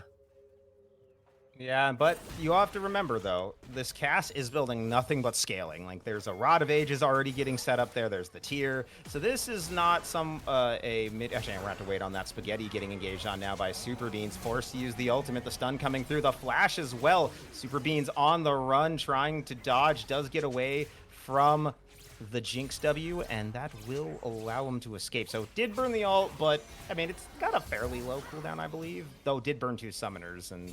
that's quite a bit. Oh, hang on, though. Discrepancy. Trying to clear the wards. Ooh. Hard try. Oh! Oh, yeah, that they did stop Discrepancy from the flag and drag. That is impressive, but nothing to follow up with. And now CZI on the top side going for Fiesta Life yet again. The flash from Fiesta Life. He's got the ultimate, too, so he will have the health advantage. There is no shield for CZI. Oh, but Fiesta, that punch was quite a bit of damage, and now the ultimate is down. So stacked up Conqueror and the rhythm of those punches. The second one in particular, oh, going to do a Jinx lot of damage. rocket. Jinx ult, but it's pinged hit. out. Yeah. CZ knows to back up, and they're just going to take resets in the top lane. Just gonna back it up, though. I will say Set does have that heal from the passive, that health regen to keep. He could have kept him alive, but doesn't want to risk it, especially with that how aggressive Super Bean has been this game. Has all the kills on the Volley Bear. They don't want that to keep stacking up. And Dragon up in 45 seconds. Discrepancy isn't in the area yet. Hasn't started making his way down, but is looking to start backing up. So Dragon could be on the table here. Heart did not get stopped with that back. And yeah, everyone's getting ready for this. Everyone's backing. Everyone's getting ready for this nice fight. Coordinated resets from the side of Syndicate. Getting back out onto the map so they can collect these waves and then move to that Dragon. And something else to note here is the Jarvan has not found any kills or assists yet in this phase of the game. You know, this is a champion that has incredibly strong gank potential in the early game, but either hasn't been able to find the angles or it's just been played around by Syndicate. Has a bit of a farm lead, but I think if you're the Volley Bear in this situation, you're very happy to get your teammates this lead and, you know, pick up that feat of feat of warfare. Discrepancy's been pushed out of the river. Syndicate has the inside track on this Dragon. It is a Chem Drake, not maybe saying you want to give up. Heart hits the hook, but will not go in onto Poodle. Now Spaghetti trying to trade out. Does get a couple hits in onto Super Beans, who is low. No, hook's not going to hit. Kaiser also getting some poke back. Dragon is going to be started up in just a moment. Kaiser is going to start it up, and now BKB rotating down too. They just try to collapse on this, but not everyone is here yet. Sivir isn't quite in position. Poodle's not quite in position yet. When they get in range, teleport coming on in from the set. The charm does land. Oh, Syndicate will get the Dragon, but now the fight is breaking out. BKP gets hit by the hook, but they're hunting down these members of Syndicate. The flag and drag going on in. Heart has the ultimate to try to stop him. They do root him out onto him, and the ult on in from Jarvan. Ooh, we'll have to flash to Judge Jinx and not let her get excited, but XSVG commits a lot, but they don't find any members yet, and now Super Bean's hanging around. He might try and pick up a kill as Fiesta Life is breaking plates on the top side. Fiesta Life is pushing. Knows the team already had the Dragon in their pockets, doesn't need to respond with a TP of his own, and that extends the lead for Syndicate. They've got the 2 Dragons. Gold's pretty close, but it's, you know, I think they'll take that. I think they like having Jinx where she is. I think they're a fan of the overall state of the map. It's unfortunate for XSV as Discrepancy tries to make his way into the pit. The Flame Chompers just block that off. I think there was maybe a way they could have looked for the steal into the fight, but it's just this time around the coordination that they were showing off in massive fashion in game number 1, not quite looking as strong for XSV, but there's still plenty of time for that to turn around. They have a lot of scaling potential in that mid, in the bot lane, and once those are online, you know, Jarvan can set up that AoE damage like crazy. Yeah, and speaking of the mid lane, Rod of Age is online for BKB. It's already got 2 stacks up, so that is gonna just slowly be scaling it up, and that's just gonna make Cass much harder to deal with. That's the thing with Cassiopeia. You don't get boots because you can't. You're Snake. Snakes don't wear boots.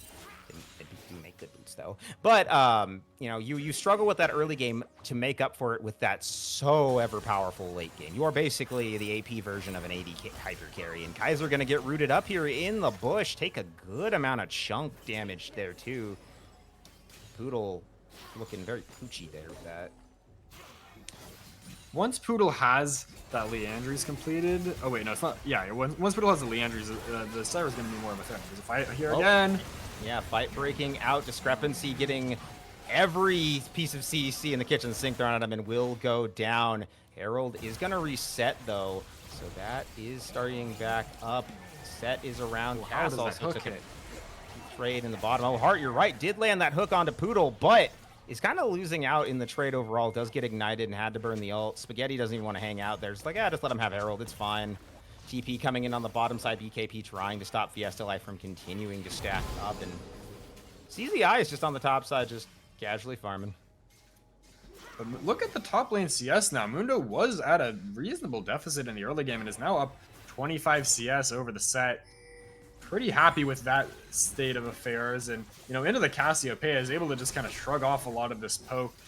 The XBKP really needs at least an item or two more before he can look to all in this Mundo, because the percent health damage and the sustained damage or potentially the slows not really there yet. So this build is very slow to come online, which is a challenge for the Cassia this game. It really is, and it's the struggle of playing those. Oh, the flash forward from Super Beans looking for Spaghetti. The rocket doesn't finish him off, and he will ult flash Ghost. Oh, no, ult, sorry. He will just flash Ghost to get out of there this time. And now in the bottom lane, BKP and Fiesta dueling at it. The ult comes through from BKP, but because of the passive, Mundo isn't dying yet. He's still going. He almost falls, but Fiesta will pick that kill up. The scary Mundo continues to get scarier. Yes, Life just having a party down in the bot lane. He doesn't even he didn't even have ult there, did he? He just takes the 1v1 with BKP because there's only one piece of hard CC he needs to worry about, and that's the ult. Even if that lands, he still just gets to continue whacking. And yeah, till Cassiopeia has a couple more items, he can just out damage her in melee range. He's got a huge level lead, level 13 now. It's Fiesta Life living his best life. Sean, CZI is looking for him, gonna use the items and force the ultimate out, so that will be down for the RE in an upcoming fight, especially with 25 seconds till the dragon is up. That could be a difference maker. Syndicate has the inside track. They're getting all the vision down. They're gonna try to take this blue buff away from XSVG. Don't let them really stack any of their jungle, and they're moving in that direction, but now they're gonna head back towards mid. Looking to see if maybe they can find a target here. Super Beans deploys the Q, but will not charge forward. There will be none of that today. And now Dragon has spawned. They're moving in that direction. Now they're looking for Spaghetti again. Fiesta Life is here. He is scary. He's got 2 full items already. Oh, they're going to actually Herald charge into the mid turret. This time, though, Discrepancy will lock him up with the ultimate. CZI now trying to find a target. So much damage coming through. Discrepancy gets super low. And the ult comes through from CZI. It was a big ultimate, but Kolochan will pick him up. The members are incredibly low, though. Can Discrepancy find a kill? No, they will not. Jinx gets excited, takes out the Jarvan, and still very low members. Spaghetti gets charmed. Fiesta flashes forward, pick up the kill. They're going to grab the one of the XBKP too. And now it's going to be Zyra falling. A double kill for Kolochan. They do shut down the Mundo, but I don't know if that's worth it. It's an ace for Syndicate, and Dragon is their reward. 5 for 1, almost a 5 for nothing, but it's the turret at the end that gets the kill on Mundo. And these gold differences are exploding now at this point in the game. It's those summoner spells being down for Spaghetti makes it so hard for him to deal the damage, and just in general, even going into that fight, Syndicate was already in the lead, and now it's going to be even easier for them to force these fights. And that it's part of the downside of the comp they pick. Yes, it's incredibly powerful in the late game. It's going to beat Syndicate if they get to like 35-40 minutes because of the item just getting to full items, but you got to wait till that point. You don't really have any early game. You don't really have a lot of damage. And see with this engage, they look like they were going to try to maybe find something, but they just do not have the power yet from their carries to be able to make this happen. If this is a full build, this almost turns the fight right here. This set it ultimate. Does. Look how much damage it is. But then he gets stunned, charmed, and he doesn't get the W off, which means there's no shield. There's none of that explosive damage. That could be an instant triple kill, but instead, the fight gets turned on its head. That's just a split second decision that, you know, the CC layer in. And look at Kaiser live there. If that's a different plant, if that's not the melee plant, it just spits a little seed at him or whatever, a little thorn at him. Yeah, thorn spitter, I think is what it's called. So, and then he goes down too. And that would also be a really nice pickup, even if it was on the support. You know, getting Jinx just less time where she can farm is going to be great for you. Now, CC's just getting bullied on the side lane. This should be, I think, a winning matchup for the set. At least XSV certainly seemed to think so when they picked it, but he is the CS lead and all this turret damage. Oh, Discrepancy just hit it, getting hit by almost everything. Does dodge the hook though, so we'll get out of there. And yeah, CZI is a rough time for the set. He is down 30 CS. He's down a level. It's a tough position to be in. Now, granted, this game's still not over. It is a 6,000 gold lead, but it is, again, Cassiopeia Sivir. If they can continue to drag this game out, there is potential that they could, you know, they could come back here. They can hit those late game item spikes. I mean, look at the cast didn't have this last fight, but the Archangels is there now. It is complete. It is turned into the Seraph's Seraph's Embrace, right? Yeah, it has upgraded the Seraph's Embrace, but that's the thing this game for me. I don't really think I like this build. Getting into the nitty gritty of it a little bit, because it doesn't do that much damage. You know, there's not exactly like super dive threats on the side of Syndicate where it's like, if I survive their burst, I'm going to be fine and now I can turn the fight. Most of their damage is like sustained, drawn out. You know, the Mundo takes a long time to kill you. The Volibear does is, you know, Mundo. He is going where he pleases. Yeah, he really is. And Kaiser's going to snipe him with the ultimate from CZI, looking to get a lot of damage there, but the shield goes the wrong direction and he will fall. Jarvan going to go right after it. 3-0 in favor of Syndicate, and they're so far ahead, saying they could get to the late game, but they have to get to that point. I don't know if they're going to be allowed to. I think Syndicate's going to try to end it soon. Yeah, and that's one of those challenges, like with, as I was saying, with these like scaling builds. It's like, sure, if you get to those items, you'll be strong, but in the meantime, like the enemy can just roll over you and make it hard for you to get to that point in the first place. So, you know, you really need to be a threat, like as much as you need to keep yourself alive. And in this game, I think being able to dish out the damage is so big for XBKP, and it's just like, where's the damage? Fiesta Life doesn't care. Sure, he's on 2 items, but it's like it's really tough for anyone on XSV to deal with Mundo at this point. I said in Champ Select they'd have the damage to do it, but it is not looking like that right now. Yeah, the gold lead, 8,000 now for Syndicate, looking very different from the last game. Oh, Fiesta Life has found BKP. Oh, BKP's trying to run. He's trying to get on out of there, just kiting his way back. He is healthier this time, but he is still just a carry. And so he will thankfully get out, and for him. And XSVG does get the mid turret, so they finally have gotten one for themselves in that lane. Well, that's their first turret overall. So get a little bit of gold back in their pockets, but they've got a long way to go before they're in a spot they can challenge. It's a key objective shutdown for them to find, and Jarvan, Discrepancy here, just wandering in the enemy, towards the enemy jungle through river. It's going to be very caught out here. Caught out with nowhere to go, no one to save him, and Super Bean's going to pick him up, go on a rampage, and there is a possibility that there might be another pick here, because BKP is just hanging out there on the bottom side after his team Flash died. and ult are up for the Volibear, so yeah, they could definitely look for it.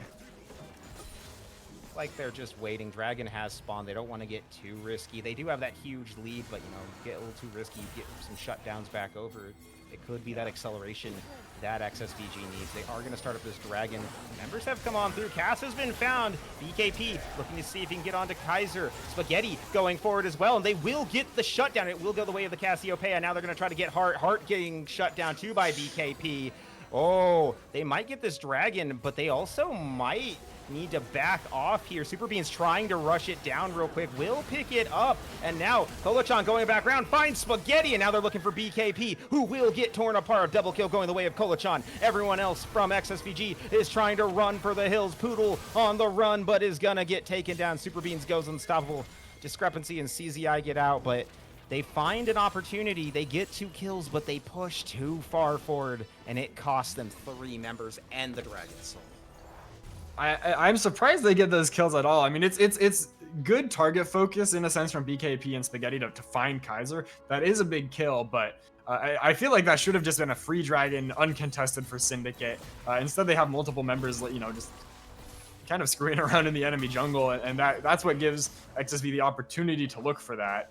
But at the end of the day, Syndicate still comes away with the soul, still comes away with more kills, and shortly should be coming away with the Baron. I think they can do this, without even needing to get a pick first. They are just so far ahead. They can withstand anything that XSV throws at them in that Baron pit, thanks to this Ocean Soul, thanks to the item differences they have. It's just not an easy approach for XSV.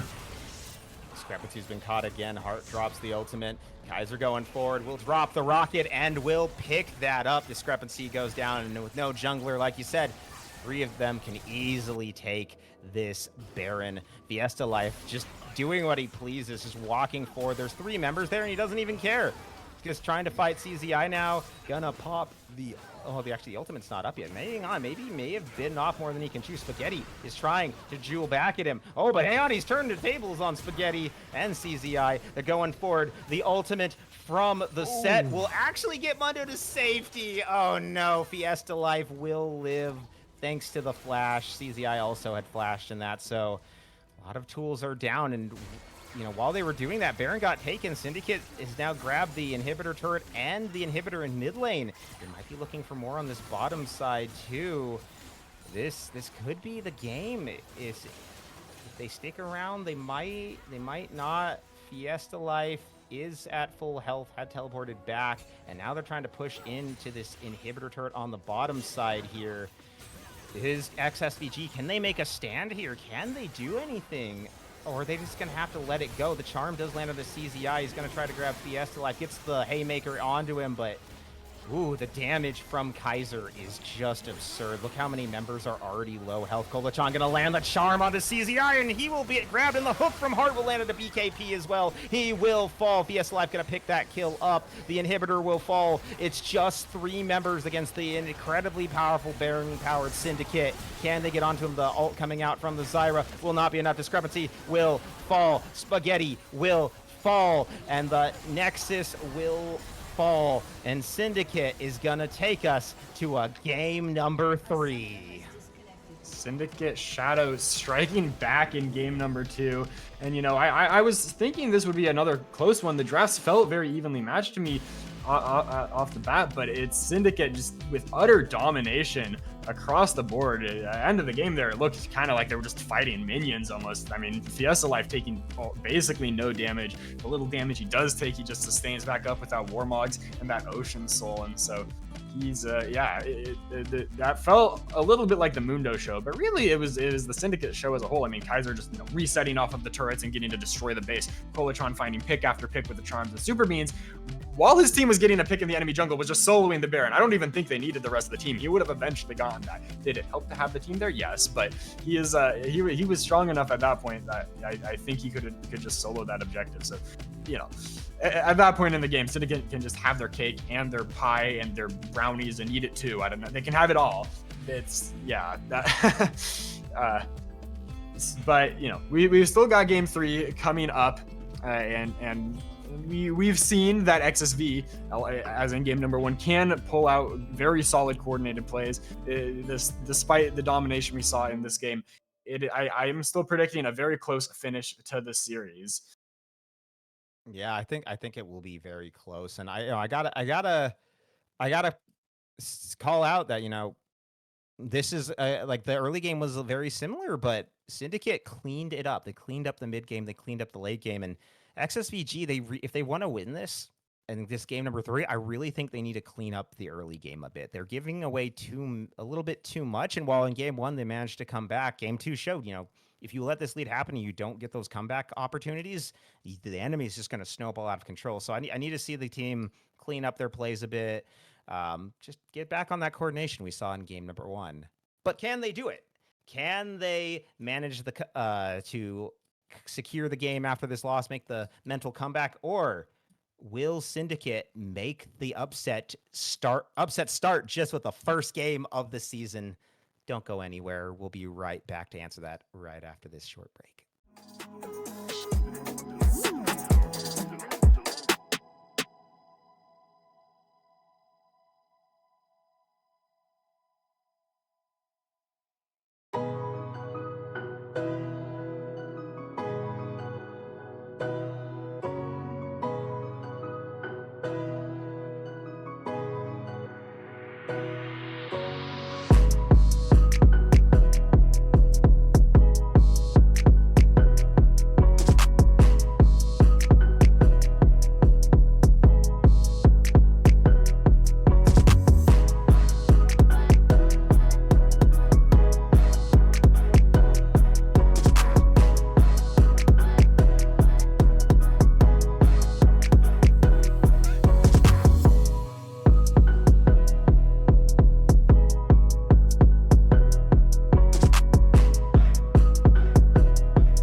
Hello, everybody, and welcome back to Titans opening day. We've got a series going the entire distance, honestly. We're at 1-1 between Syndicate S and XSVG, and it's it's all the options now gone. Both teams picking up the wins. What do they have going this deep into the drafts and the Fearless? Interestingly, Syndicate or XSV, I guess, since they lost game number 2, opting for the red side again. They were on blue side in game number 1 when they won that, and then lost on red side. But looks like they might think they have something up their sleeve, maybe saving that counter pick for something extra special. And we can see once again down at the bottom, all of those Fearless bands, a lot of frontliners out of the top, a lot of those staple junglers gone as well. So the players are gonna have to dig extra deep since it's game number 3.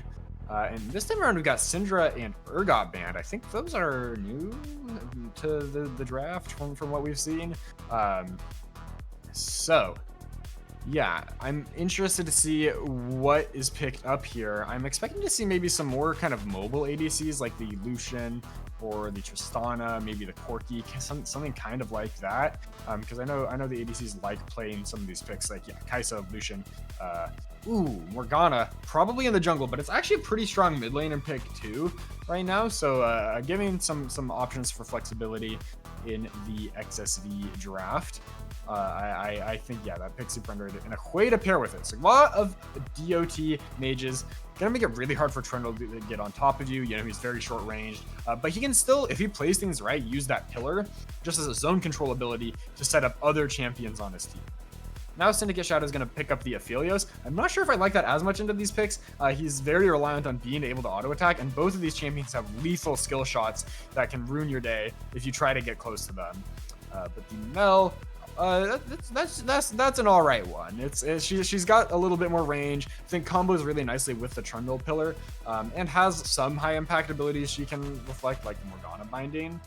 I still think Mel really likes being into kind of shorter range teams that she can continuously stack that passive on. Champions like Hui are a little harder for her to do that to.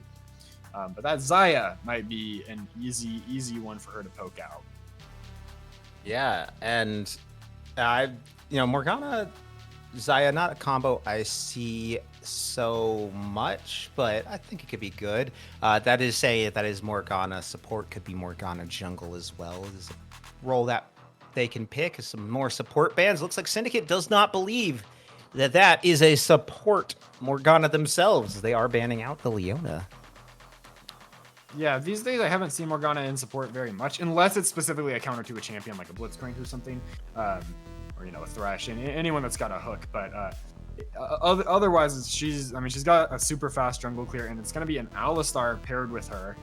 So finally, some tankiness, some hard engage for XSV, but this Alistar is going to have to get around the Trundle pillar, get past those Mel E's, and he's also going to have these Maokai saplings now that he has to walk through. So lots of zone control over on the side of Syndicate. Kind of a similar story for XSV, where they got the feathers, they've got that Hui QE, the Morgana Q and the W, and a Malphite to go with to round out Syndicate's draft. That's interesting to me, because Black Shield can get a lot of value if you protect at least one of your characters from the Malphite ult. If Xayah ults the Malphite ult, Hui gets the Black Shield.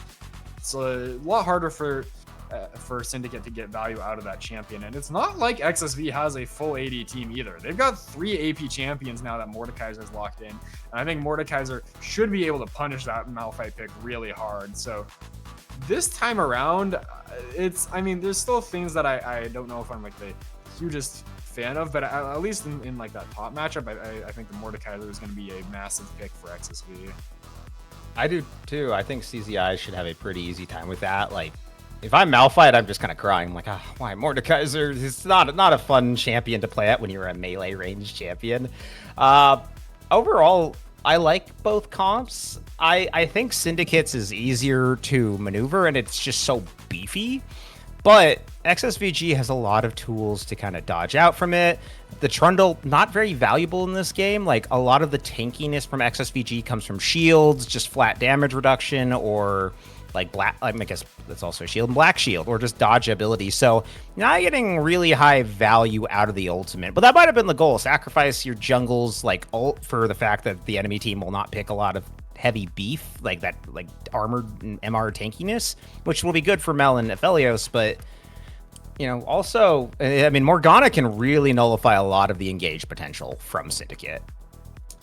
I agree with that. I mean, they do, if they are able to like chunk off the black shields, or if she uses it on like a sapling or a melee or something, that could open the window for then the big engage to come through. There are a lot of things that she has to look for, and Malphite ult is not always easy to react to. If your team's a little bit split, he could find an angle in, but I do feel like XSV this time around has a little bit of the easier draft to execute. There's not like a ton of champions for Aphelios to hit either. He outranges the Xayah conditionally. I mean, if Alistar goes onto him, he gets to hit him. He is a champion that can beat Mord in his ult, but I don't think Mord's going to be trying to ult the Aphelios this time. I think, if they're able to get the front line away from him, just the poke damage that XSV has is going to be pretty challenging for Kaiser down there in the bot lane. Yeah. And as we're getting underway into our final game of the night, I think this has been a fantastic opening to the day. We're seeing really two teams who could be honestly contenders, if their seasons continue to develop positively, going at it to start it out. You'd love to see it. But I am curious, really, how Kolachan's going to do on the Mel. I think that is a pick that I don't often expect. Into Hui, I feel like it struggles a bit more into it. Yeah, you can block the ultimate, but there's a lot of abilities from him. Like, you can do some pretty quick casts and hit him with a couple different things. It can be pretty easy to kind of poke at him. And Mel does take a little bit to come online with that Q. You really need to start getting the items stacking. The Hui can be a little bit of a lane bully if he plays his cards right. And even if you are reflecting like the Hui ult or something, he's it doesn't have like the Hui passive to pair with it, so it's not getting as much value as certain ultimates. It's still I think a pretty even skill matchup essentially. But with the recent Hui buffs, I also just think that champion's in a pretty good spot. I think so too. And speaking of a good spot, Discrepancy found himself in not a great spot, getting a little bit of poke on him, but BKP is going to kind of trade that back a little bit, starting out the double combo. Yeah, it's the QW long range poke. Usually pretty hard to land at level 1 because you don't have any CC from your team or to set it up, and people don't really have other threats they have to worry about, so they can just juke it. But you catch someone a little off guard, it does hurt on those isolated targets. Yeah, now in the bottom lane, Hart has the priority in the bush, but can he hold it from Poodle? Poodle and Spaghetti kind of walking forward. Hart looking for Spaghetti there, but they're just kind of trying to zone him off the wave, and they're doing a very good job at it so far. Wow, yeah, that Xayah is losing XP, I think, from at least 1 or 2 minions, and yeah, I mean, that is the challenge of this lane, is that Aphelios level 1 doesn't have any abilities, but just the range that his the green gun offers him, the Calibrum, I think it is pretty problematic for an ADC like Xayah. So she has 0 CS to 10. She will collect a little bit as it comes into the turret here, but doesn't have the best tools to help with the CSing either. So that is, gonna be a pretty nice lead for the Aphelios early. Who really wants to scale, and if he can get to play lane like this, it's a good time for him. Yeah, it's the downside of Xayah is so much of that power is in the feathers, getting pulled back, all those feather daggers, and you can't really do that till level 2 because you don't have anything to apply feathers until you level something else up. So I think this is going to be rough until that point. It is level 2 now, so maybe it'll get a bit easier, but already down 6 CS, that's a whole wave down, and also the XP as well. Meanwhile, in the mid lane, XBKP and Kolachan are just trading back and forth, and honestly, I think BKP is doing very well at bullying Kolachan here. Yeah, has the lead in the health potion department, just now popping the second one, but you gotta manage the mana well as Hui. You do have that WE combo that lets you regen mana, so as long as you're consistently getting value out of that, you can win a lot of these war of attritions in ranged versus ranged matchups. But for now, the Mel, despite kind of taking some chunks of damage in the early game, has a slight CS lead. And she deals a ton of damage as she gets that gold. gets those items completed. So she can be reasonably happy with how this game is starting out. Yeah, I think so too. And on the top side, CZI is starting to get a little bit of a lead on Fiesta Life. The Mordecais are just so difficult to deal with for Malphite. And especially once he gets his first item online, Malphite's basically never going to be able to deal with him because of just the burn and the slowing. And bot lane continuing to pressure in, 9 CS up now. Kaiser extending this lead a little bit, but we'll see how it goes with the wave crashing as Super Beans looking for BKP, trying to continue where they came off from last time, and the fear will stop him from getting that extra damage and will force the flash, though, just so that Kolachan does not get the execute. And pause coming out as Discrepancy has DC'd. Yeah, I think BKP has to flash there. Otherwise, if Mel flash auto attacks, it gets the execute damage, and with all the passive stacks we saw there, that's likely a kill. Just a little bit of an overstay potentially for the Hui here. You know, Mel coming back into the lane fresh with plenty of mana to help deal damage off of that Trundle gank, and now BKP might lose out on even more minions. Does get to TP in, but it's going to give the blue side priority to move around the map and set up for this dragon that's in 13 seconds potentially, although it's actually Super Beans running top side here. And Heart goes in onto Poodle. We're just catching up from the spectator pause. Oh, yeah. Takes it just a moment, but Poodle did stop Heart going on. They do manage to root up Spaghetti, and they do get not the Ignite onto him. They get it onto Poodle, so missing the target, and Heart takes a pretty big chunk. So did Spaghetti, but the barrier was all that was used there. So Summoner for Summoner, and Zaya, you know, those Feather Daggers, you got a chance to pull those back. Heart might have been in a really bad spot there. Yeah, if she's landing those can easily win a trade onto the Maokai, who has to commit pretty hard with that twisted advance. Zaya, if she's able to set up some feathers before that, it can deny a lot of the power of his engage, at least in the early lane phase. Yeah, we're approaching the 6-minute mark, actually, getting really close, 20 seconds out from there, and everyone is getting close to 6. BKP has the inside track on it, hitting 6 early. Now they're both 6, and we continue to see both these teams looking for opportunities. We've already seen the gank from Super Beans. We haven't really seen a lot from Discrepancy yet, despite I feel like Morgana has a pretty good early gank because of the, her Q. That's such a powerful tool, use that, the Dark Binding to just lock up someone in the lane, or at least force a summoner. So I want to kind of see Discrepancy use that more. I want to see more out of that. It does have a lot of early setup potential, but Morgana is also such a strong champion just on the power clearing. Her W with that boost of damage to monsters, the leads camped. You can see she's up 16 CS already, which is pretty huge. So she could get value out of the ganks, but Super Beans hasn't gotten too much value himself either, and I think the Morgana feels like she has the edge in scaling in that department, which we'll see if that comes to fruition. You can't Black Shield Trundle Pillar because it's terrain, but you can make it very hard for him to walk at you nonetheless. Yeah.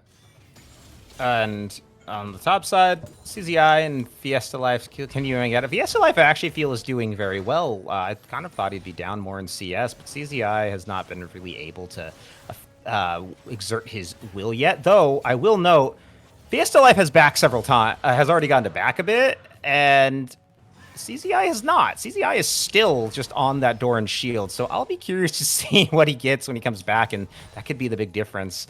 And as you all saw, XSVG getting the first drag in this game, so looking a lot better in this early game, realizing, hey, if they're going to play aggressive, we just need to be safe.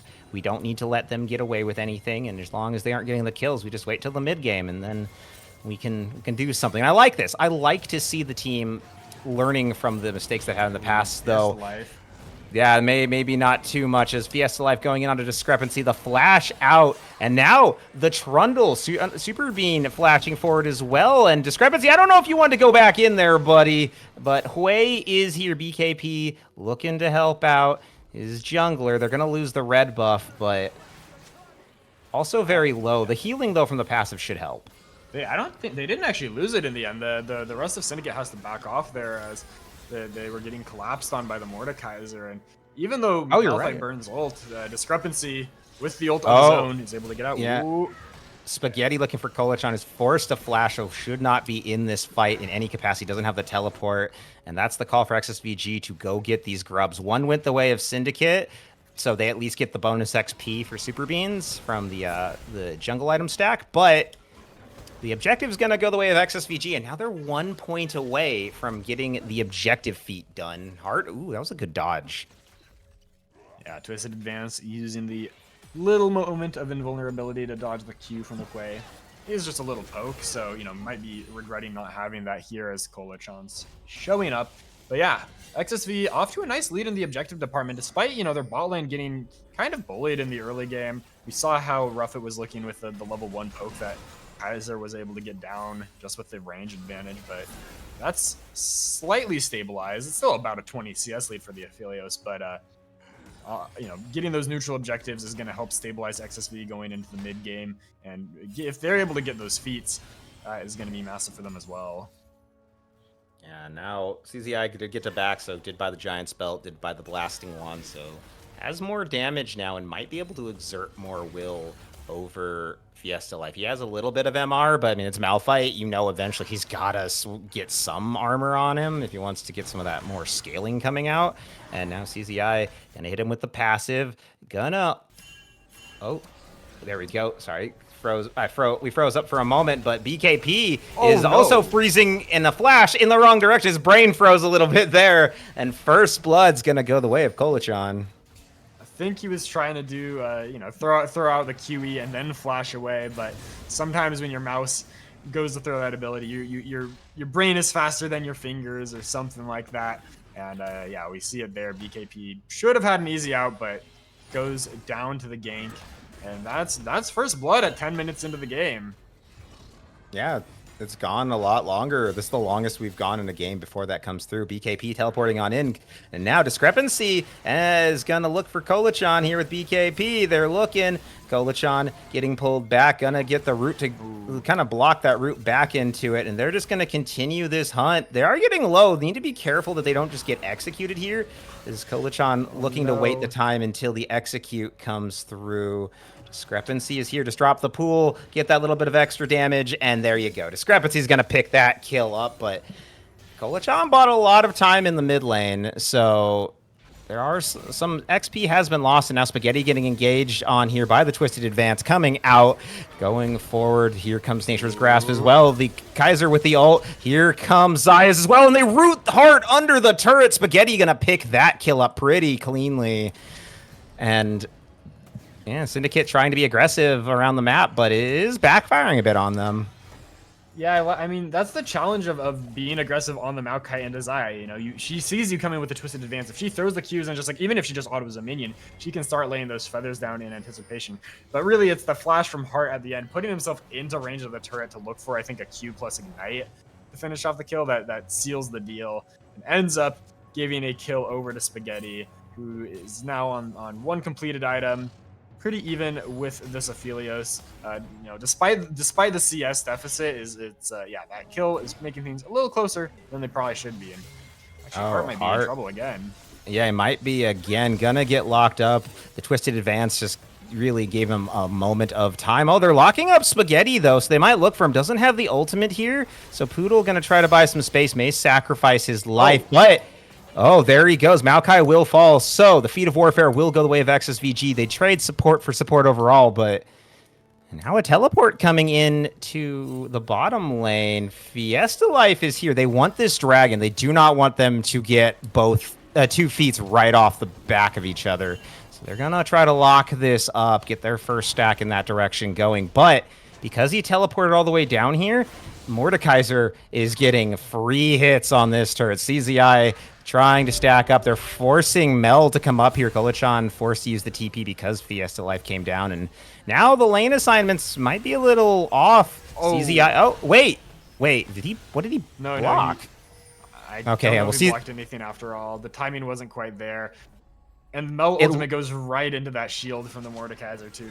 It looked like it would execute, but yeah, the shield saving CZI's life. Yeah, it looked like for a moment like CZI had ulted and that Mel did not follow him into the ult realm. I was very confused, but meanwhile, Spaghetti... But, yeah, Spaghetti, though, going down, going to follow Kolachan to the realm of death.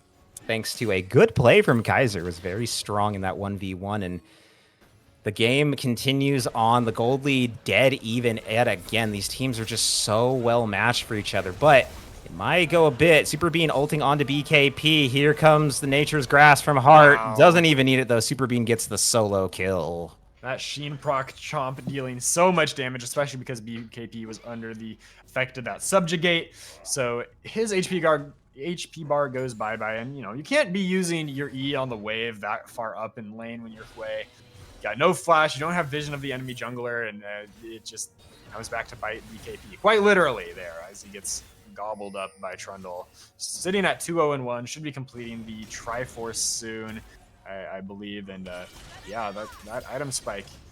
Ooh.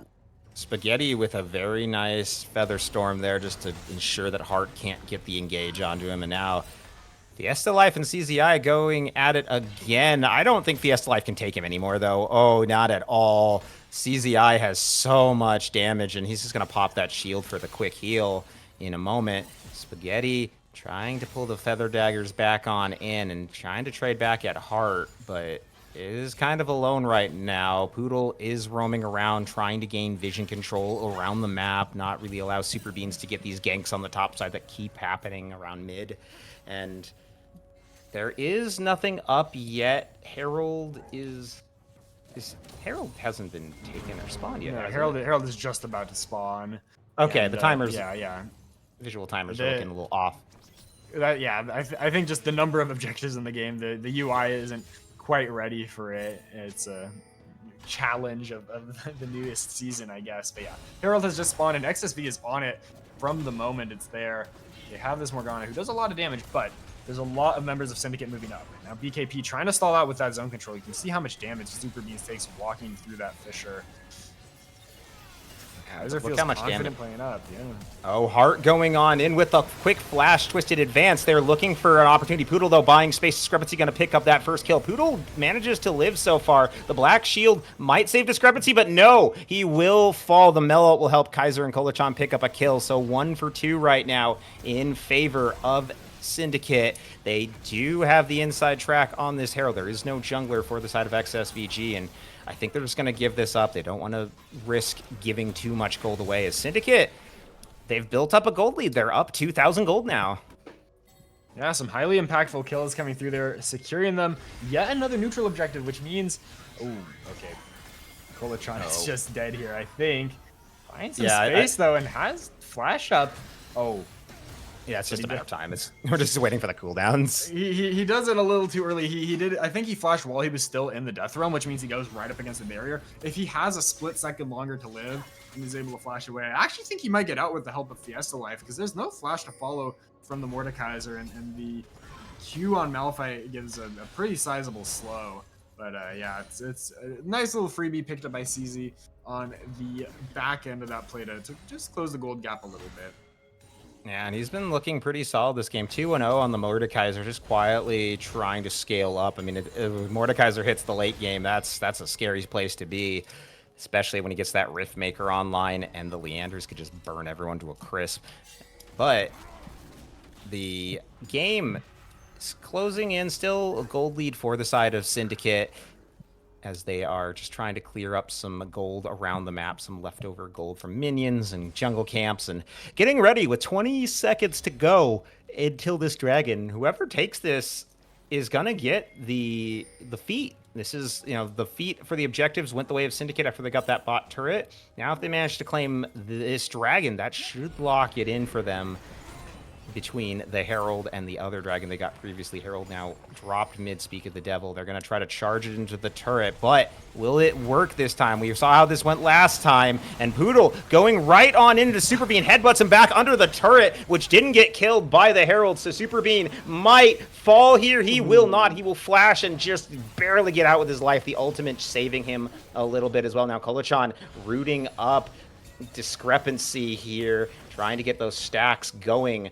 Mel, a very powerful force. Spaghetti, though, has him, gets him in, locks him up, roots him down, and down Kolachan will fall. Spaghetti gonna pick that kill up. Now, Fiesta Life trying to walk forward here, see if he can get onto this dragon.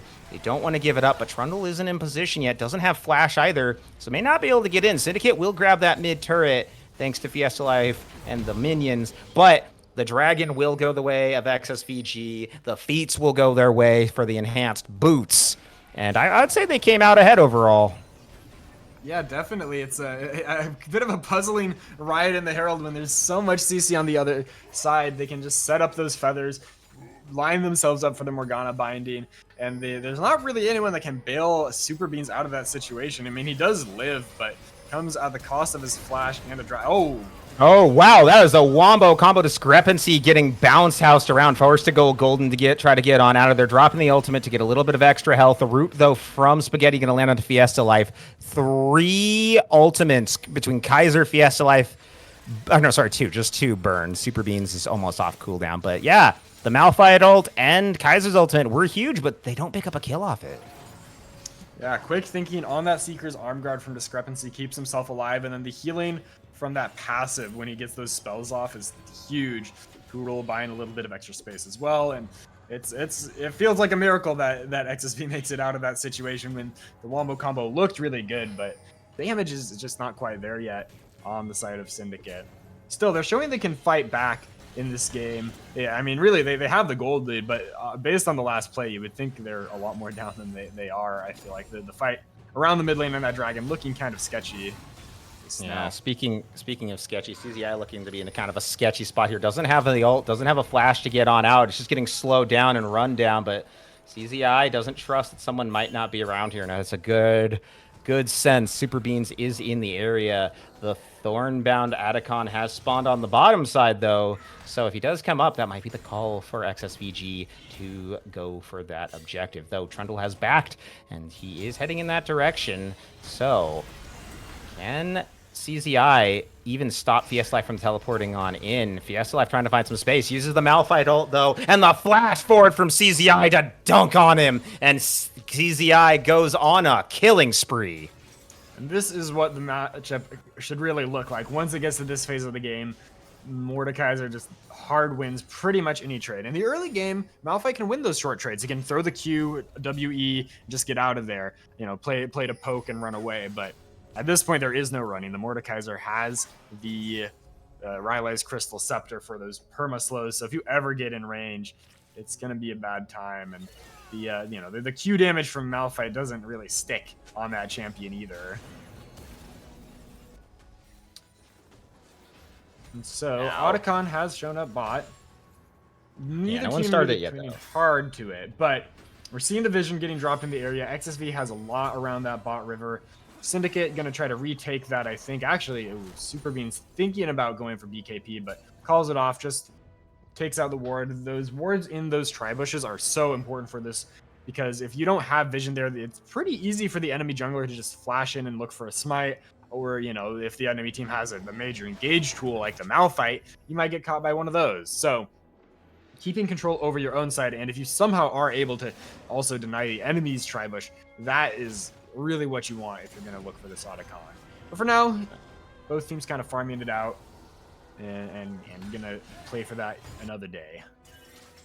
Yeah, they're just going to wait for things to change up a little bit here. Speaking of which, Otacon, you know, it could be a really big factor here. Just the bonus XP, getting them those levels, especially for Poodle, getting him closer to 11 so he can tank even more from the ultimate as Alistar could be a really big deal here. He is a lot of the front line, as CZI has spent a lot of this game just hanging out in top lane, split pushing, just casually farming up.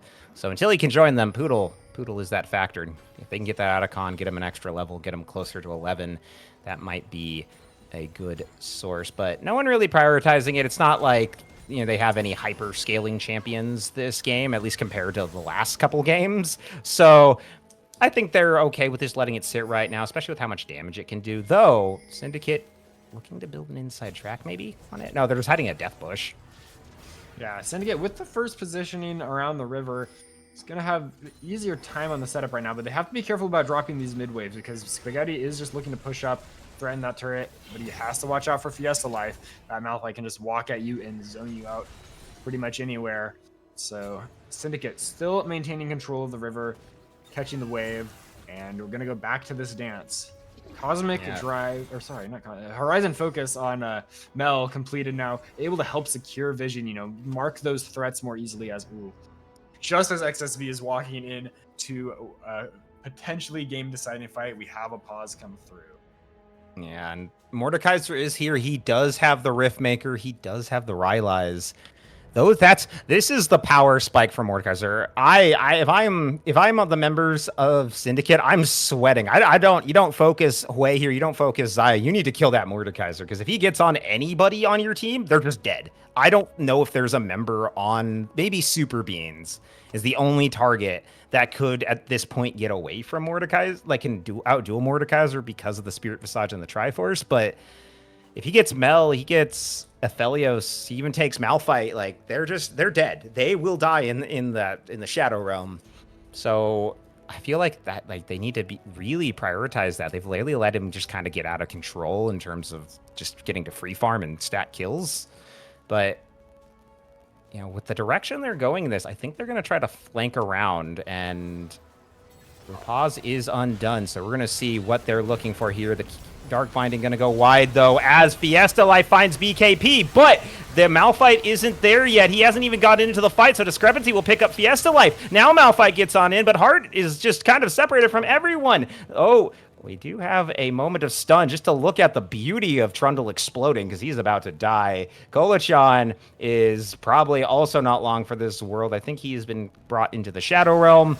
And yeah, there we go. Kaiser going to go on the killing spree, killing off Poodle, but they will take out the Trundle. They're going to take out the Aphelios. The ult from Golachan does not kill BKP. The shield kept him alive, and now CZI on the hunt for the Mel. Oh, they're trying to bring him up. They're going to bring him back, and CZI goes on a rampage. Heart gets taken out there by Spaghetti, and it's a ace for one in favor of XSVG.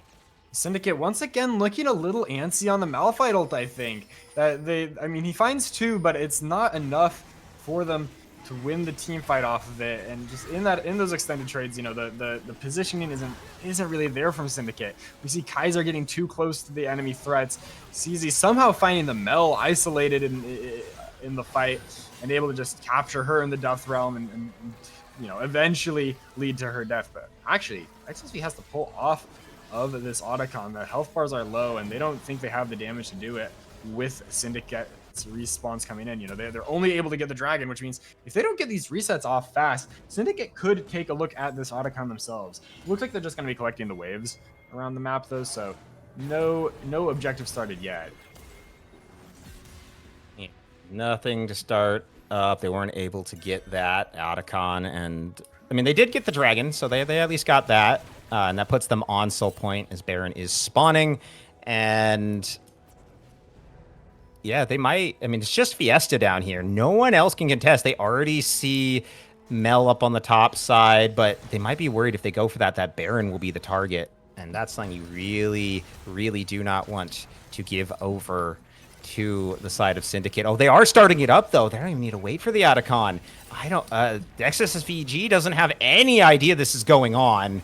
Oh, but it's just going really slow, though. I don't think they can take it. Super Bean's already half health. He is Heart's low. gonna have to tank. He heals a lot, but he mostly heals off of minions and champions and that kind of thing. I think this is a desperation play if I've ever seen one, and it's the ward spots it out, and they're out of there. That's just unfortunate. It nearly could work, but the thing is, you need someone who's not the Trundle to tank the Baron, because Baron reduces the damage of whoever's the primary tank that it's hitting significantly, which means this Trundle, who should in theory be a great duelist against this objective, is just his damage is hindered, and therefore his healing is also hindered. You at least need to be able to split tank it, and if they have like the Alistar there, or sorry, the Maokai there to tank it up, maybe that goes a lot faster and they're able to sneak that objective. But as it is, they just waste a lot of their own time. And XSV has gotten the waves in a nice state for themselves to set up for either of these major objectives that's alive. Both of these objectives could really impact the game. I think Otacon a little bit less than Baron, just being Otacon. But Yeah, that play to me just kind of smelled of desperation from Syndicate. They're like, hey, we're really behind. We can't win these fights right now. They're just too powerful. CZI has just become too uncontrollable to deal with, and we're going to try for Baron. Now they're going for round 2 of this. Again, not spotted out, but now with the plant, they know it's happening. Everyone's coming on up. Fiesta Life just 1v1ing with Spaghetti right now. The teleport coming in from CZI. Syndicate knows they need to get out. Mordekaiser can just walk and go. We thought Mundo could go where he pleases. Mordekaiser right now could go where he pleases. Mordekaiser's not scared of pretty much anyone on the side of Syndicate. There's just not much damage available yet to take out that Mordekaiser. And so, yeah, no, Syndicate can be happy about getting his teleport. That is a split push threat down from the side of XSV. He still can split push, but, if he chooses to do so, won't be able to join the fight nearly as easily, which means Hui might have to be the one playing around the bot lane if XSV wants to play the slow game.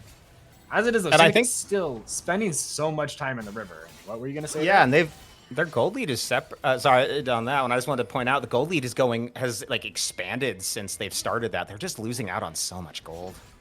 Yeah, because they're committing so much to the river. Like they keep wanting to force XSV's hand and try to find some sort of play, but I really think they just need to get money onto Mela and Aphelios. If those champions aren't dealing enough damage, XSV has nothing to be scared of. They can pretty easily deal with Trundle. Malphite is not, this isn't an AP Malphite. He's not killing anyone, and he's also built a lot of armor into a team that has 3 AP threats on the top side. So there's not much that XSV has to worry about until that Aphelios and the Mel complete their next item. Then I think they have to tread a little more carefully, because those champions can turn a fight around really quickly with the AoE or the single target damage.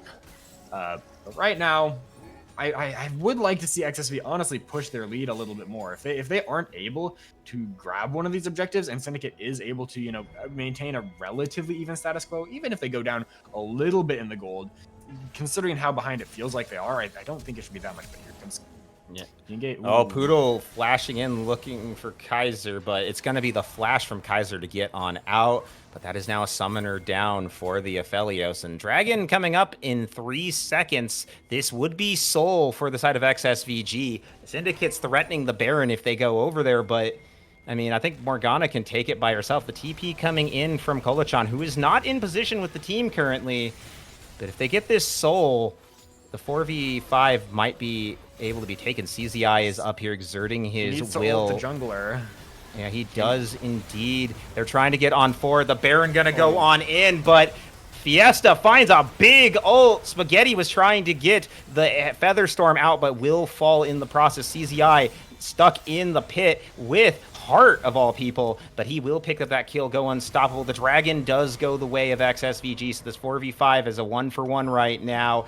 BKP looking discrepancy, manages to grab Kaiser on the other side, and now Poodle is back. CZI gonna get, actually it's gonna be BKP picking up Super Beans here now. 2 members of Syndicate, they get the headbutt up. Oh, Kolachan getting low, trying to get the W, trying to get an execute, will find one, but will die in the process, and it's an ace for XSVG. The Baron is wasted by Syndicate.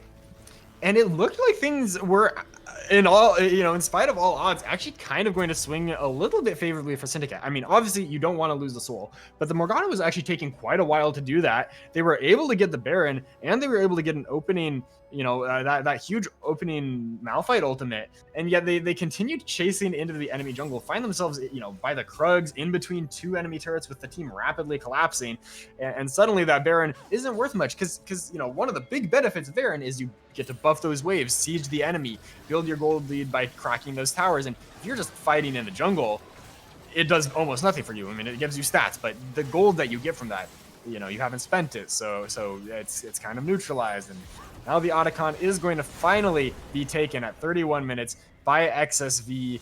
They've got the Soul, they've got the Otacon buff, both of those are permanent, and Baron was temporary, Baron is gone. So this, even though the gold lead is only 2.5k, XSV, I think it has now reached a point where they're, solidly in control of the game. Yeah, because the gold, I feel like, didn't really go where Syndicate needed it. It's kind of all over the place. Everyone has kills on both sides, except support for XSVG and the top laner for Syndicate, but you know, you got 2 kills on your Trundle, you've got 1 on your Maokai, like, you're just, the kills need to be funneled more into Mel and Aphelios, and they weren't able to quite do that, where XSVG, you can give the kills to Morgana, you can give them to Mordekaiser, they can still carry the game on their own. So I feel like the distribution isn't as great for Syndicate, and now, you know, they have no Baron, they have no Otacon, they lost Soul in that whole process. That, like, it's like that's also something to look at. Like, the gold value doesn't reflect the value of that soul, and it is Chem's soul. It's not an Infernal soul. It's not an Ocean soul, but it's still a good soul.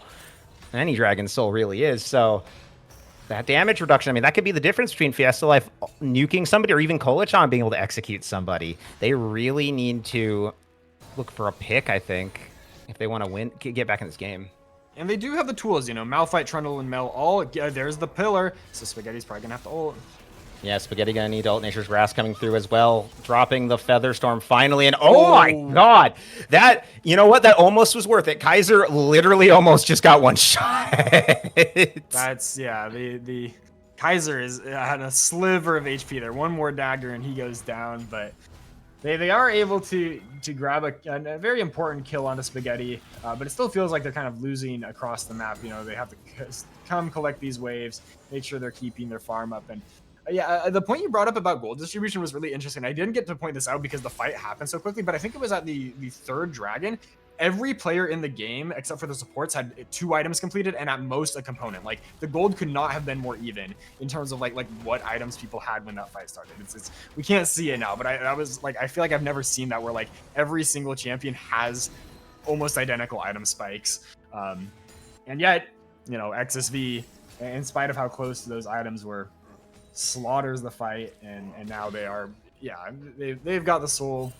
They are continuing to kind of extend the lead. I mean, it's still around 2.5k. I really think they could be doing a little bit more, but it seems like they want to just play it for that Baron in a minute and a half here, and then they'll be really unlocked to siege these waves.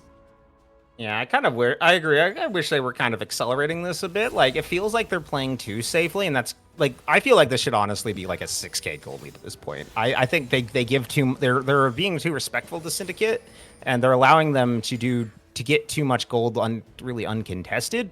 What they really need to do is just, like, they can really force it at this point. They can just throw themselves at, like, these members that are scattered. Throw it at Mel, throw it at Aphelio, Kaiser, if Malphite's bottom. You could kill him, like, you saw how fast Spaghetti killed him with just the feather dance and the just pulling the daggers back. Imagine they just kill Kaiser and Malphite's teleporting in. Cool, you just turn and kill Malphite. Now they don't have the ready carry. I feel like they could easily be pushing this lead much harder, like you said. Yeah, like, I feel like CZ could basically just ult the Malphite and, like, force him to burn his own ult. I mean, he's maybe not quite so literally, but I think he can, like, trade aggressively with the Malphite. You know, if Malphite burns ult on Mordekaiser, that Mord is a happy camper because now Xayah and Hui get to play the game for free. So yeah, I think this Mordekaiser could be forcing plays himself.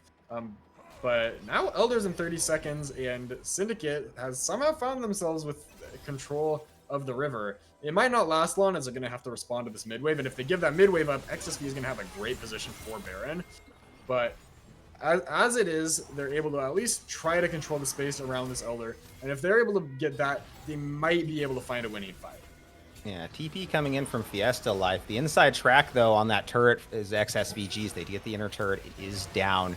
And now it's just kind of the dance, the poke and dance until someone can find a pick. Fiesta Life getting pulled back by CZI. They're looking, Super Bean and Fiesta Life looking for an engage opportunity. Heart at 2/3 health, but I mean, it's Maokai, could just auto and get most of that back. And they might try, they're starting up the Elder. Kaiser has already started it up, but the members of XSVG are going on Nature's Grass going through. CZI has ulted onto a target, and Elder will go the way of Syndicate. Now, can they get some picks here? XSVG trying to run away. The shutdown finally coming for the Mordekaiser, but just on the backside, discrepancy. 1v1's Kolichan, and now the mid laner for Syndicate is down. They're rotating up. While they do have Elder, they do have to be respectful. XSVG could easily get this set up and, get some low targets, get some kills. And even if they don't finish everyone off, if you manage to take Elder off these guys and Baron again, it could be something, but they're just going to let them have it. They really don't want to risk it. And yeah, Syndicate gets away with two very large objectives for themselves. And now Syndicate has the gold lead. They have Elder and Baron. They need to crack these turrets and get money onto their carries. It is wild to me that they get the Elder in the first place there. But I mean, once they have that inside track, the Maokai saplings, the Trundle pillar, the Mel, they have a lot of tools to slow down the approach. And just, Discrepancy is not a tank. It's hard for him to get in by himself. So the macro favoring Syndicate a little bit there. Now Fiesta Life with the buffs could still be in trouble. Yeah. And now the inhibitor turret under siege in the top lane is just breaking down. Syndicate wants to use this buff to end this game. They don't want to wait. They don't want to keep dancing around this. They've already seen the struggles they've had when they don't have the buffs. So they're trying to get things stacked up. Already kind of low, already breaking two inhibitor turrets. Going to break a second inhibitor. They might rotate down to the bottom, but there are no minions there, so that would be a little bit of a dangerous play. The ult coming through from Super Bean onto Discrepancy. Not sure if that's the target. Doesn't really have a lot of stats to pull. A little bit of armor. Nature's Grasp going too. They are trying to push them forward. They're looking for Discrepancy. He's going to come out and explode, and he actually lives so far. Will finally fall. Super Bean picking him up. They're also going to get the Alistair. They're going to get Aphelios on the back end, but Mordekaiser will fall. Trundle going down, though. They're going to get Maokai too, and Fiesta Life is incredibly low. So Syndicate force their way forward. They almost got the turrets, but were not able to finish out the game. And now with 3 members gone, they're going to have to go and lick their wounds back. But still a massive gold swing in their direction from all those turrets and objectives they got. That is another crazy twist of this game, is that despite the Baron and Elder, it's still not enough. There's a lot of wave clear on the side of XSV. Morgana and Hui are able to stall out even with those buffs. And so Syndicate has to go for some sort of play, but it's not enough. They still go down 3 for 3. And that means that we are going for another round in all likelihood of these 2 objectives in 3 minutes. Until then, it's probably just going to be more farm for these champions. But now Syndicate has closed the gold gap. They are 3,000 gold ahead, which means until full build comes through, they still have a chance. Once both teams are like fully completed, I think the Soul and the Otacon are kind of just insurmountable. But we get to look once again at this base play. Watch what happened there. Discrepancy, I thought was just dead. The redemption was huge, and Spaghetti had so much space to just work with, just pick people off. And I mean, the damage coming out from BKP is, I think, what saves the game there for the side of XSV. He's able to deal so much from range, keep himself safe, and because the weakness of Baron and Elder is they do not make you tankier. You get the damage, you get the execute, your minion waves get stronger, but if you're just tanking long range poke, there's not much difference from how things were, before you secured those. Oh.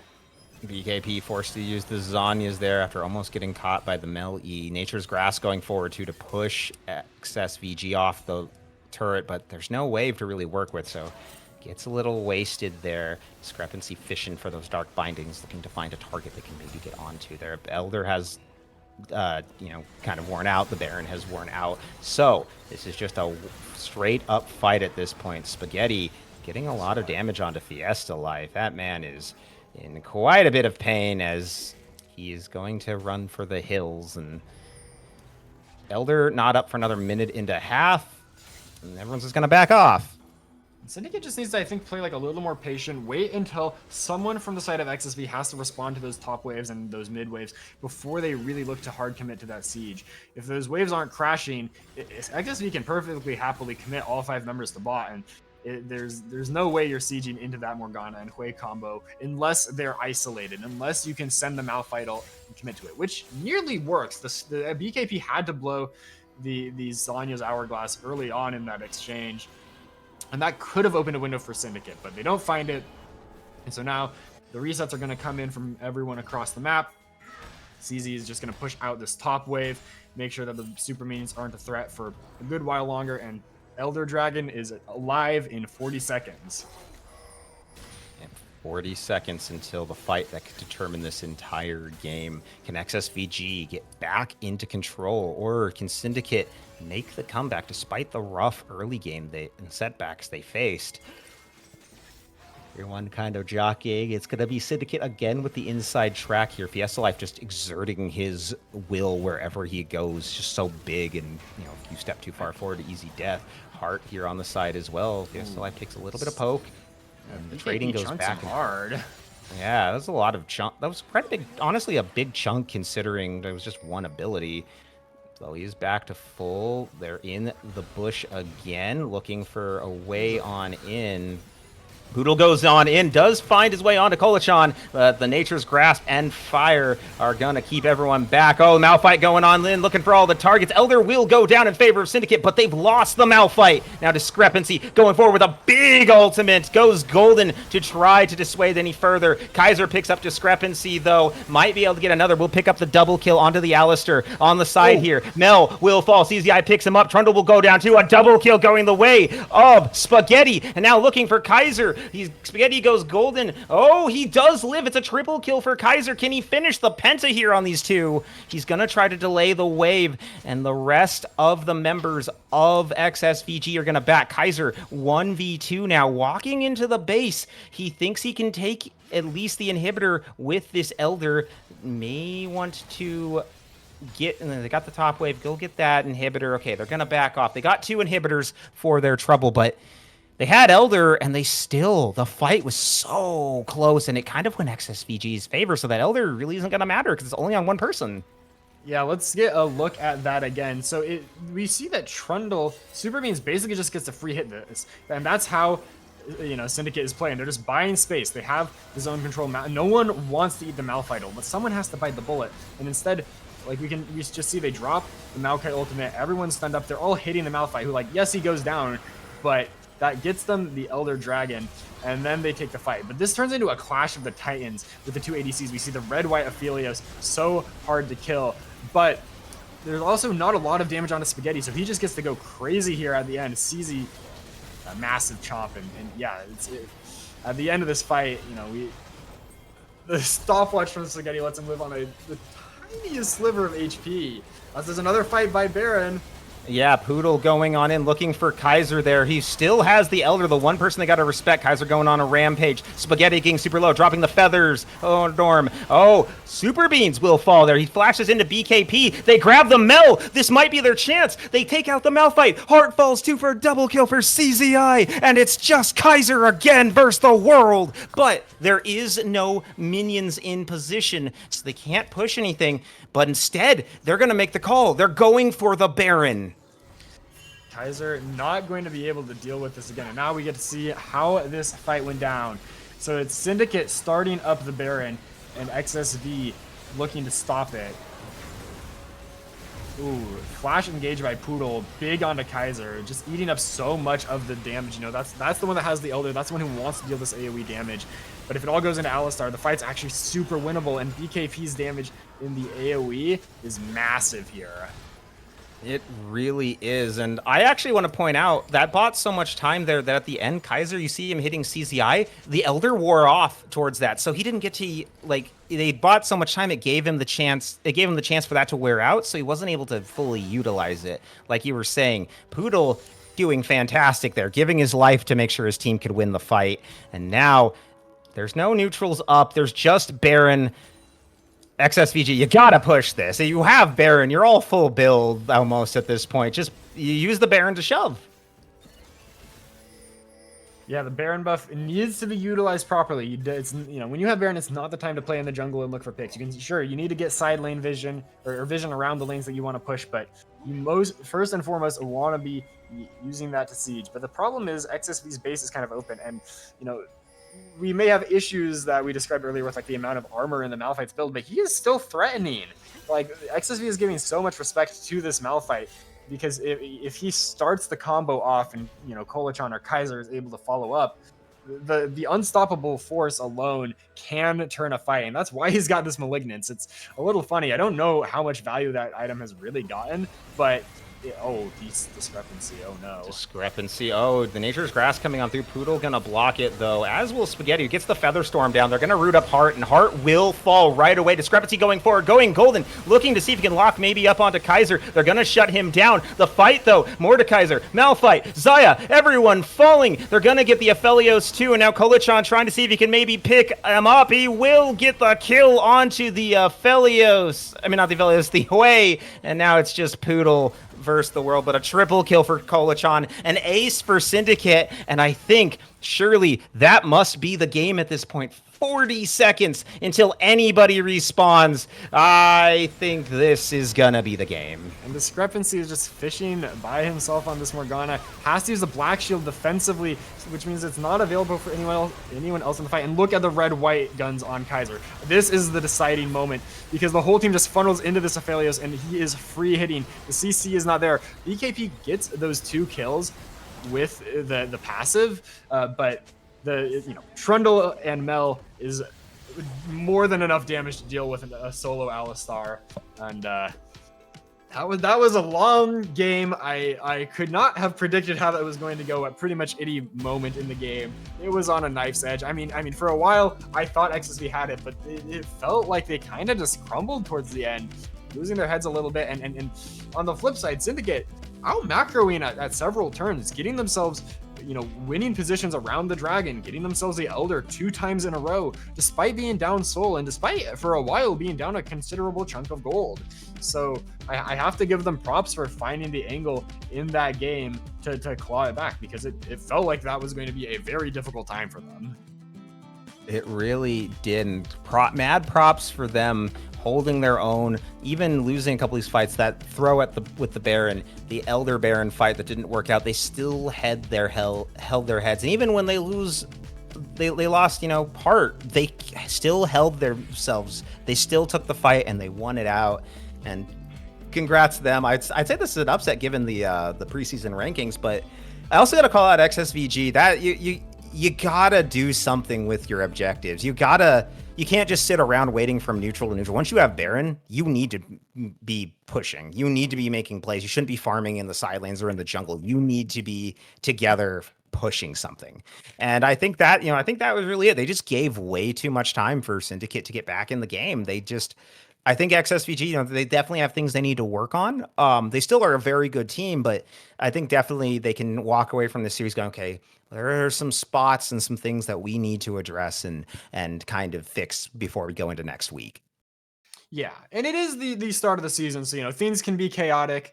It by no means determines how things are going to shake out for the rest of the split. We could see XSV still surge to first place throughout all the remaining games, but it's it definitely sets a good tone for Syndicate. I think that they're able to overcome the predicted outcome of this game and show a lot of strength, show a lot of resilience, really, because in that last game, it was looking tough, but they kept their heads on straight and were constantly looking for ways to exploit the other team's mistakes. And they did a great job of it. And, going into the end of today, I'll be interested to see how the rankings change going into next week, but I'm very excited to see this. I'm very excited to see all the other teams that we're going to get to cast this season. We always try to get everyone on broadcast at least once. So I think it'll be fun to watch and see how the other teams grow and they develop and see their styles too, because I think this will be a very competitive season here in Titan, maybe the most competitive we've ever had. That'll be remain to be seen, but I like to believe it will be. And in that case, I think this will be really fun to see when we come back to see XSVG again, or even Syndicate S, with how they've changed, how they've grown. So we'll be keeping an eye on these teams going into the rest of the season. But yeah, close series could have gone either way, and I think both of these are teams to be watching out for as the season develops. I've got to agree with you that there's no clear favorite just looking at the start of this season. Maybe we'll see one develop as things go on, but this game already was so close, and I'm excited to see the level of competition. Hopefully remain similar where these teams are so neck and neck. I mean, this was a long and exhausting game, but it was a lot of fun to watch as well. The unpredictable nature of the game makes for some total bangers. It absolutely does. But that, at least for us, I don't know if you have any last things you want to say, Potatoes? Nothing more from me. All right. Well, that will do it from us today. Thank you, everyone, for watching. Thank you for the production team for all their hard work. And thank you to Potatoes for all your hard work as well. You've been lovely, as always, to cast with. But that will do it from us. We'll be back next week with our next game. We've got some other games also going on, though. Keep an eye out. Keep an eye out on those scores as well, those match results that roll in for the ones that aren't streamed. And let us know in the server, what Discord server, who you think is going to win the season. But that's it from us. We will see you next time.